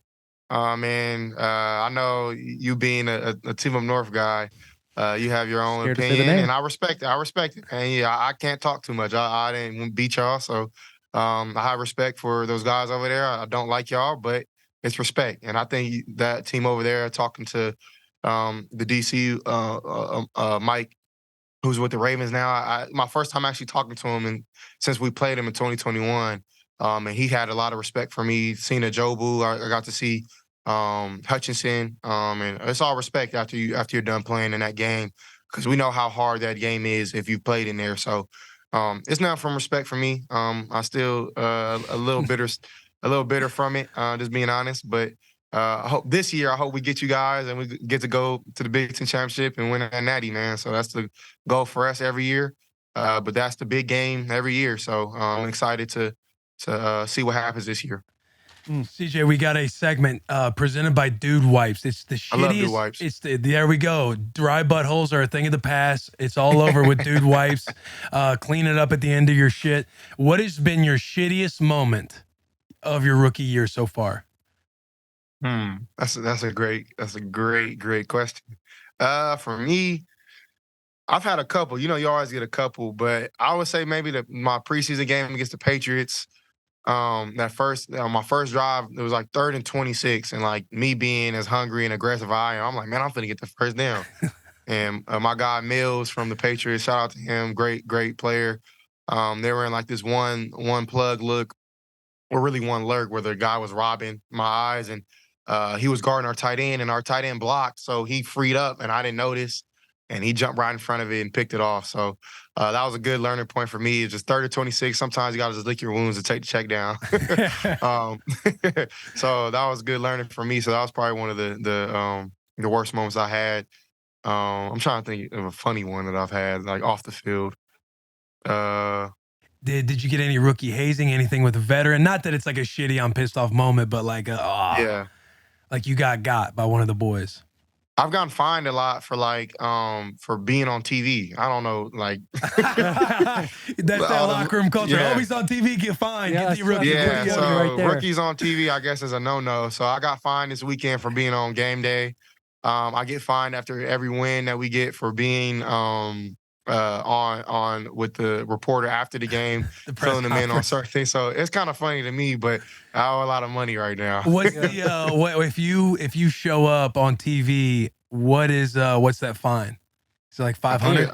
I think it's a ban. It's 1,000. Oh my God! Man, Seriously? Yeah. They see nothing but We got some funny signs fines on in the CJ. quarterback room too. Yeah. Any mainstream media watching this show right now, stop putting CJ Stroud on the putting- TV. Save my man some money. Yeah, he That can come is- to our podcast. Yeah. He'll just do our pod. Dude, let's talk. Yeah, for sure. Let's talk the spirit and the holiday of Spooktober. If you don't know what Spooktober is, it's funny, a word for October, which is Halloween. Dude, the fall has hit. The leaves are falling. The weather is breaking. It's a beautiful time, especially in Houston, where it's a little swampy down there. Let's take it back to when you were a little kid. We're gonna do a segment called Tear Talk, and it is going to be your top 3 favorite Halloween candies. We like to start from the bottom 3 and go up to 1, and once you finish, everybody on the bus will give a 1-word answer describing how we feel about your picks. Are you ready for that? Or you want us to go first? Y'all go first. I'll finish it off. You want to go first? So go ahead. Okay, my tier 3 is going to go to when you're hungry. You're a little aggressive. You're a little bit angry. And what do you pop in there? You pop in a Snickers. I think a Snickers, and especially the fun size, for whatever reason, it's a nice little snack. You just pop it in your mouth real quick. It's a fun, delicious treat that everybody can enjoy. My tier 2 is gonna go to sour Skittles, preferably the little tiny bag. And I know the quantity of them is only like 6 or 7. However, I think if you have a bunch of those little sour Skittles, you start doing the thing a little quick. If you want to say pause, you're more than welcome to again on that. I think you have that, and then all of a sudden it turns into a sweet little treat as well, and down the gullet it goes. And my tier 1, not sure why, it might be the branding they've done since the 90s, 2000s. They've done an amazing job of it. Is gonna go to the Reese's Pieces. I'm not a chocolate guy. I'm more of a gummy guy than I'm a chocolate guy. But the Reese's always did a phenomenal job of taking the bite out, making a spooky commercial, and really making you feel like the Reese's Peanut Butter Cup is the staple, the franchise player of Halloween. Sorry, Reese's Peanut Butter Cup, not Reese's PC. Reese's Peanut Butter Cup. Thank you for that. Okay, Mitch. that is a big clarification. That's a big change. Yeah. That's a big change. CJ, do you want to give one word to describe how you feel about my picks? I would say solid. That's solid. It's a key word in this bus. Good. Oh, okay. Good. I'll go with good. Mitch, what's your word? Veteran. I have been doing it a long time, 32 years old. Willie, let's see what you got, buddy. My tier 3, and I don't think they get enough love. I think it's could potentially be an unpopular opinion, but I want to give them their flowers because I enjoy a nice handful of candy corn. I'm a candy corn guy. I love the candy corn. I love the shapes. I love the colors. Like, give me the candy corn. I see that face, EJ. That's okay. That's nasty. My tier 2, peanut M&Ms. I love peanut M&Ms. And when you get them in that little fun size bag again, it's like another fistful, no pause. Peanut M&Ms. My tier 1 is in the Reese's family, but it's a fast break, dude. Getting fast breaks, they are the fucking best. That's my top Halloween candy of all time. It's the fast break, and that concludes my tier talk. CJ? Yuck. Ew, one of those two. Average. Okay, Mitch. Almost. It's the candy corn. The candy corn for you, isn't Oh, it? you guys, the candy corn? Bro, the fast break. Fast break might be the best candy of all time. I Yeah. gotta It dive might into be, another like, fast break. truly It's up been there. a I must be while. young. I don't even know what that is. Yeah. You know what fast break is? Well, yeah, you got to get you one, brother. Okay. All right, CJ. Yeah, Whenever you're ready, brother. CJ. Okay. And just clarification, I'm not a big candy guy. Like, I don't like candy. I was a born kid, I guess. But if I had to You're pick, a protein bar guy. I hope he just names all protein bars. Yeah. if I had to pick, I'm gonna go Jolly Ranchers, blue raspberry, and grape. Those are my top 2. Not watermelon? Number 2, I'm gonna go Starburst. Pink is my favorite. Pink and red. You can't go wrong with good Starburst. Fair. And then I was an angry kid. No, I'm just kidding. But I'm gonna go with Snickers to be my number 1. Hyphenated? Not hyphenated. Rainbow. I'll say, okay. Mitch? Okay. Amateur. Oh, Damn. Taking a shot at your own guy. And Hey, who's Mitch? Mitch Yeah. is one of our producers. He's an Ohio State guy as well. All right, Mitch. Yeah. All right, Mitch, switch it to Yeah, a you B. hear that? Hey, CJ Stroud, the best quarterback in Ohio State history. do you have a question? Like you. Do you have a question for CJ? I know you are an Ohio State fan, but do you got something fired up for him? I guess a question I would have for you, it would be stemming back to your Ohio State days. What was it like being in that wide receiver room with Garrett Wilson, Olave, and Jigba? Who else? Marvin Harrison, like all those guys. Good question. How did that Those prepare guys suck. No, I'm just kidding. Nah, of course, man. It was a blessing, bro. Like, not only did they help me a lot, I feel like I helped them. And we were kind of like yin and yang. Like, we just worked together really well. I had a natural connection and chemistry right when I stepped on campus with them. And I definitely appreciate like the grind that they taught me to put in to be great in this game, especially Marv. Like, Marv, man, he's the the epitome of just a workaholic. And then Garrett, like, he's just naturally just super great at everything in basketball, baseball, table tennis, like you name it. Beer Garrett's pong. good at it. Yeah, so you give him a ball, he's gonna make it happen. Guy And loves Chris, balls. man, he's silk, man. He's silky smooth as the other side of the pillow.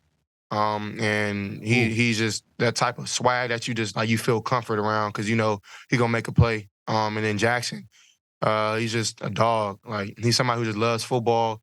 And he does. I've never seen him get guard one-on-one like and get locked up ever in my life. Like I don't think I've ever seen him not make a play in a game. And excited to see what he does in Seattle. So man, I missed them boys, and it was a blessing to be in such a talented room at the time. Man, we were just young kids figuring it out, and now we're all in the league now. So it's pretty cool. And Marvin's next. So excited to see the future for everybody. I don't know how many questions you have left. I have 2 questions. Yeah, I'm solid, man. I'm Okay. ready. Yeah. Marvin Harrison Jr. Let's say you guys don't make the playoffs.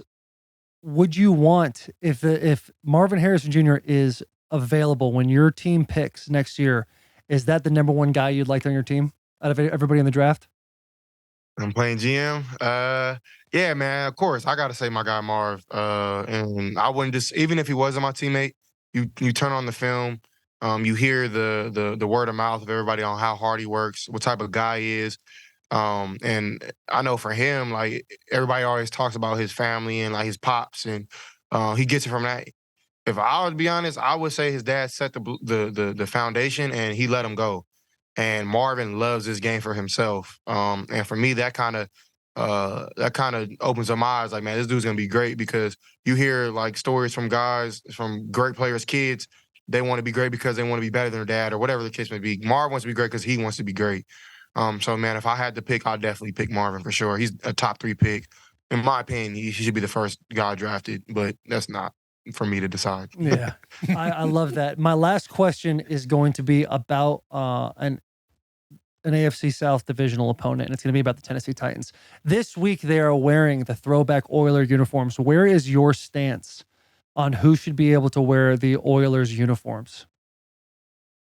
I would say it would have to be us. I mean, we're Houston, so I don't really know too much about the rivalry or too much about like the color situation. I know that they were here and then moved to Tennessee, and then Michigan Air picked up the team. So I would say just like whoever started in that home city, and I think those colors are dope. Like baby blue is my favorite color. So if you're listening, Mr. Rigonaire, let's go back to baby blue. But nah, man, I would say us. But man, at the end of the day, man, they're colors. Like let's play ball. I love that. And listen, I 100% disagree with you, but we can get into that at a different time. Because we'd have him on the bus in the offseason. We'll have you on the bus in the offseason. Dude, I'm fired up for you. I really am. I know I went to Michigan and all that, and I have these dumb jokes about Ohio State quarterbacks being bust. You are really playing at a level that all Houston Texans can be happy about and be proud about and know that their franchise is on the right path, man. Happy for you. Yes. I appreciate that a lot, man. Thank you. CJ, thanks for coming on, man. Like, legit, I'm a fan. I'm a fan of yours. I'm going to be rooting for you the rest of the year. And I think the story that you gave when you were a freshman in college and you had a 3-hour conversation with your running backs coach and where your mental was, I think can relate to any good freshman player that is struggling with wrapping their mind around patience and waiting on their moment. And I think that is incredible. And I'm a fan of yours, so I'm excited to watch the rest of the year. Appreciate that, man. Fan of y'all's, man. Been a fan of y'all's for a long time, so appreciate y'all a lot. You'll be on here in the offseason, bro. I can't wait. Yeah, I can't wait. All right, see you, CJ. All right, y'all be blessed. Have a good one. You too. What a guy. What a guy. Stud. We still got to round out the rest of this podcast. Let's talk about some news. Hey, CJ Stroud. That's your guy. He might have a bad taste in candy. Yeah, I wanted to switch my word to soft because you're walking around with Jolly Ranchers. Number 1, the blue one. You're not picking watermelon, and then you're walking around with the what? You're wrong. No, watermelon is the best Jolly Rancher. Yes, it is. Bro, it's blue raspberry and it's cherry. No, it's watermelon. And you probably like the green apple ones too. Green apple? Nah, not really, because I'm not a big sour. I'm not a big sour guy unless I'm throwing like a warhead in my mouth or something. I'm trying to get a little spicy during the afternoon. But CJ Stroud, I'm a fan. I'm a fan of his. I really like. He's I don't know. I feel like he's like wise. Like he's ahead of his time. He has that vibe. He has that vibe. He's ahead of his time, and he's in a great spot. And everything he says, and you can just tell by the way he basically, the whole storytelling thing. Like, to me, you just know he's very intentional with the way he tries to mentally go about each and every day. Yeah, I agree 100%. Yeah. I do. I think it kind of pisses me off that the Texans are going to be good for a long time with him.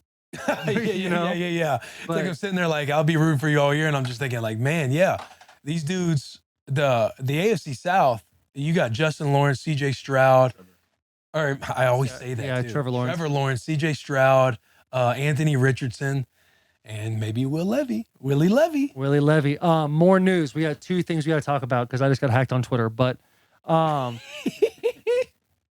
Pete Thamel, I obviously didn't pull this from Twitter because don't have access to my Twitter right now. But Michigan staffer Connor Stallions bought tickets to more than 30 games at 11 Big Ten schools over the past 3 years. Also, video evidence of sideline taping is expected to be sent to the NCAA this week, caught by stadium surveillance this year.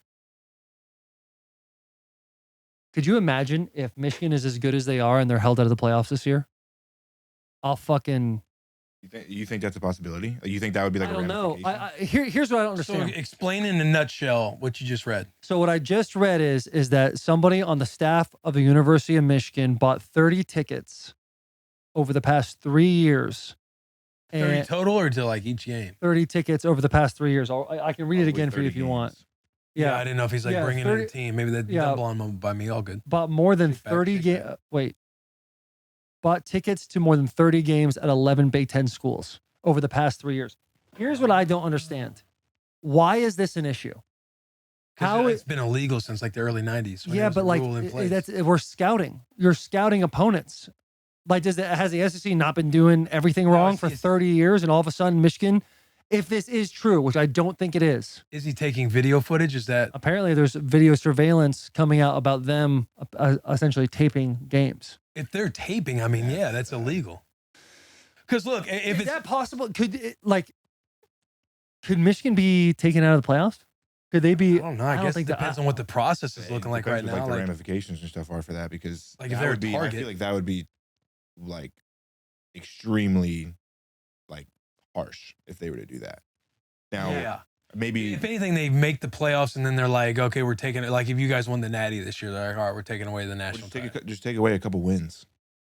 But they need. Yeah, but you need the wins to get in the playoffs. No, this thing needs to be figured out at the end of the year after the season's over, because if let's just say hypothetically they were doing this. If they were doing this and then they got caught doing this, they're no longer going to do this now. So you still have to play Penn State, you still have to play Ohio State, you still have to play the Big Ten championship game, and then hopefully winning all those games, you have to play 2 games to win the national championship. If you win the national championship and they're like, all right, you guys cheated, we're taking your national championship away, there's no way you can say that Michigan, it's like Reggie Bush getting his Heisman taken away. Like, yeah, he got paid, he got money, he got a house, but he still won it. But he spent over 30 games to 11 Big Ten teams. Like, you don't think even if they didn't, like, okay, they're not going to do it again. Like, they have the data, they have the video, they have like the video stuff on teams that you're going to play this year, like the Penn States. Like, number one, because I was talking through on part of my take, like how would they do something or how would that happen? And the way how simply defensive signals are used, communicating out to the field. Like once you identify what those signals are, like you're going to know what coverage you're facing every time. That's the whole check with me game on the sideline. You check with them if you got something going on. That guy who was buying tickets, they probably did their own study and prep to figure out the guy in the press box who's looking at the exact guy. Here's who they change it up with every now and then. Here's the color hat. Here's the color shirt. Here's the guy who's wearing the wristband. He's the one doing the signals. Find that. Once they get a beat on that, then they know all the check with me stuff, what coverage they're facing every time that they're approaching the field. Yeah. What run game to check to. But you still got to win the game. I understand it's an advantage that essentially, according to you, has been illegal since the 90s, right? Yeah, I heard that the other day. Like the reason it's such a big deal is that was something that was, it's not like illegal. They were talking about how it's not illegal in the NFL world, but it's illegal in college football, and it's been that way since like 1994, maybe. I'm kind of talking, I'm not years old. Yeah, I mean, I hope that's not real. It probably is 45-7. I've been saying I was surprised after that ass whooping in Lincoln, but now I sleep better at night knowing that, some things could have been. Things could have been different there. Yeah, things could have been a little Dude, bit I would be fucking wrecked because this is one of those things. Like if we're talking about hypothetical snowball events, I keep saying the word hypothetical, but that is the world we're living in right now. If this is a big deal, Harbaugh is going to be like, I don't need this. I'm going to go to the NFL. When literally a week ago, 2 weeks ago, before this news even started to happen, they're talking about making Harbaugh the highest paid guy in the Big Ten, possibly all of college football, and he's there to stay, which fires me up because the guys put the product on the field. Yeah. And what's this going to do with recruiting? What's this going to do? Are guys going to dip? It's just going to be like, we were bad for so long. I'm just now getting used to them being good. I need this. I think the momentum wouldn't hurt. Like I think the only thing that hurts the recruiting part is if Harbaugh does leave because it could become a really big deal. Yeah. Sharon Moore would be the saving grace there. That is the guy you hire. The guy knows what he's doing. He's the OC. He's the offensive line coach. He is the dude he's that dude. But that being said, he doesn't have the name Jim Harbaugh does, so that takes a dent in recruiting early, and then it's all about developing players after that, which they've shown they can do. So that is a heartbreaker if that's the case. I don't think I'm believing in Michigan until truly it's like so obvious I have no choice but to accept it. I think they should really consider giving Michigan the death penalty. You're such a... I think that's just to end the trailer. I think no, I'm joking. That does suck. Like again, I don't even know if it's just Harbaugh that would get would get the penalty on the whole staff, right? Didn't a couple years ago Ohio State get a bunch of wins taken away because of them selling stuff? Selling stuff and tattoos. That's just because they knew the entire season. No, they went undefeated that year, but they went the entire season knowing that we're going to play in any bowl game. That was after. That's right. It was the next year. It was the next year. That was my senior year. But they still got wins taken away, correct? I'm not sure if they got wins taken away. Maybe they did. I have no clue. You get wins taken away as well? I don't know. That's something to look into. That's something for the people in the comments to say. I don't think that. I think taking wins away is kind of dumb anyway. Stupid. Yeah. They would penalize them in the Bush's postseason. Heisman away as well. Yeah. They would penalize them in the postseason. God, dude. They would take away all, they wouldn't be able to play in the Big Ten championship and they wouldn't be able to play in bowl season. Because that's what happened to, I'm not saying they're the same thing, but that was like a thing with Ohio State. Because when I was a senior, Penn State was in trouble and Ohio State was in trouble. And that's when Wisconsin whooped our ass. And they were like the third team to get in there. Yeah, that's tough. That is tough. It's tough when those, especially when we beat them in the regular season. In other news, as we were breaking for CJ Stroud to come on this podcast, I got hacked on Twitter. Yeah. And that is... You fell for an email. Looking back at the film, I can understand where I went wrong. Dude, if it says somebody logged into your account in Moscow, Russia, and everything, it's coming from X support, I think, I got to change my password right here. Also Russia. But dude, it's Russia. Yeah, but think about, hang on. Think against them. Think about Taylor. Think of him being like, how they say like children when they learn things for the first time. Like they know nothing like that. I don't like that. I got to give the analogy. Like to our poor guy, his brain, he has zero clue that this world actually exists. So I can only imagine he sees an X logo. It says X support. Like it looks as real can get. You saw the email. For the very first time for him. So he doesn't know that there's this game that's being played. He clicks on to change his password. God love him. He's trying to protect his account. Trying to protect my account. If this happens, I'll never be on Twitter again. It'll hurt the podcast. It'll hurt everything about what we do. I'll never get on Twitter again. That's a bad beat. That's a bad beat. That'll get you beat. That's the shit that you clicking on that is the shit that gets you beat. I'm the New England Patriots, and essentially Moscow, Russia is the Atlanta Falcons, and it's 28-3 at half. Game's not over. A lot of ball left to play. In this one. I had to go through this whole interview, and when you would ask some questions, I would think to myself, what's going on? What is happening in your world right now, Lamont? Putin is scrolling on your timeline right now. Yeah. He's hacked your account. Go for it. He would tue. That's crazy. He'll be like, what is spooktober? I never thought I'd be brought into this climate. Day 24. What do we watch? Yeah, what is spooktober? What are people watching here? I've been meaning to check that one out. I'm really sweating. I'm so rattled right now. It is hot in here. With that, everybody, thank you for tuning in. Have a great week. Remember, tomorrow, Bet the Bus drops, and then on Thursday, Slips and Picks drop. drops. Subscribe, leave comments, engage. We love you. Big hugs, tiny kisses. We interrupt this episode to bring you Bojangles. Bojangles now has more family meal options for your next tailgate or gathering, probably on Sundays. That's what that's what we used to do. We'd go to my grandparents' house, we'd bring over the Bojangles, and we'd rep the family meals. So you can focus on the fun and leave the food to Bojangles. Each big Bo box comes ready to serve with 8, 12, or 20 pieces of hand-breaded, boldly seasoned chicken, southern fixins, and scratch-made buttermilk biscuits. And if you haven't already tried, download the app and get a free Cajun filet biscuit. We're handing these out at all the tailgates we go to. Free Cajun filet biscuit with promo code Bussin. It's bow time, boys. Download the app and get a free Cajun filet biscuit with promo code Bussin. Back to the episode. All right. No, we just ended the show and literally looked at our phones as I was trying to figure out my situation and what just happened, Will. Kevin Byard is getting traded to the Eagles. And what was crazy is on an overly direct take, I knew I wanted to kind of like, shit on the Chargers a little bit. But I was thinking like, a good spicy take would be that the Titans trade Derrick Henry and Kevin Byard. We were talking about it last week. Yes. Like if Titans are like going to call it in, not like call it in and give it up. Like, the boys are still going to fight. We've been in those types of atmospheres. The guys are still going to play. But from a GM front office standpoint, you're going to start like trimming guys, clearing cap space, and preparing for the future. It starts with like Kevin Byard and Derrick Henry. Yeah. Dude, that's wild. But you can kind of see when all this trade stuff's coming up, they start 2-4 with what was happening in the offseason with is he holding out? Is he not holding out? Does he want to raise? Did they ask him to take a pay cut? There was a lot of interesting comments about the relationship between Kevin and the Titans. He came on the bus. Yeah. He came on the bus. We talked about it and we had a fun conversation. You, me, Delaney, and him. And dog, that's wild. Yeah. He was somebody who wanted to play his entire career here. Like everybody does. Everybody wants to be in one spot forever. Yeah. But he wasn't oblivious to knowing that something could shake this year. He understands the game. That is a massive piece. That's a massive leadership role. Yeah. Talent. That's crazy, dude. Yeah, man.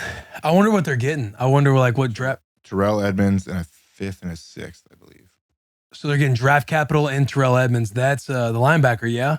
No, that's the safety twin brother. Yeah. So they're getting the safety.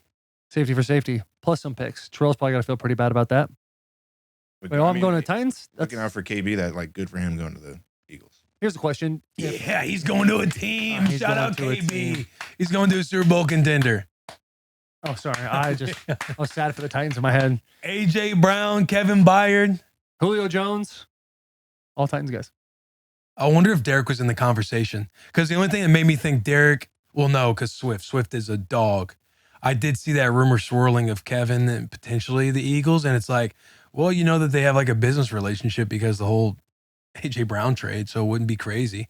And here it is. Yeah. Edmund, if the Eagles win a Super Bowl, does he get a ring? Yeah.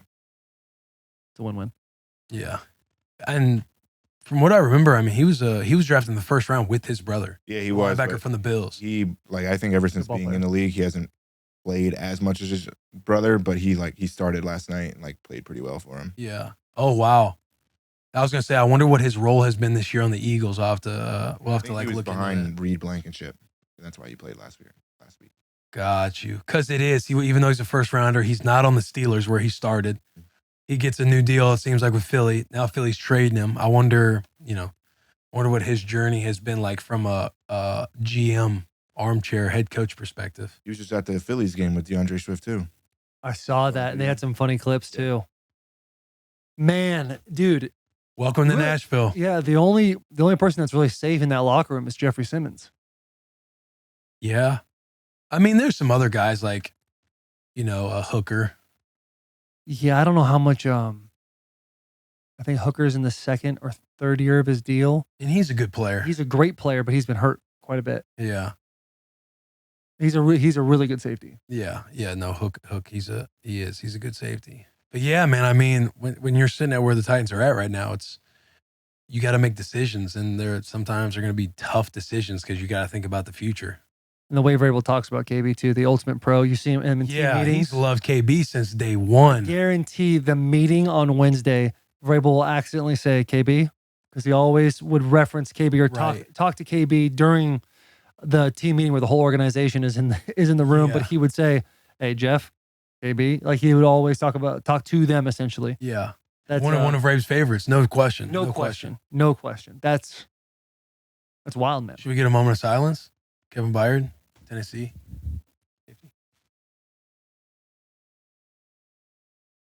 We love you, KB. Love you, brother. Man, I wonder what the Twitter world's saying about KB right now. I would have no idea. Yeah, we'll figure it out here in a second.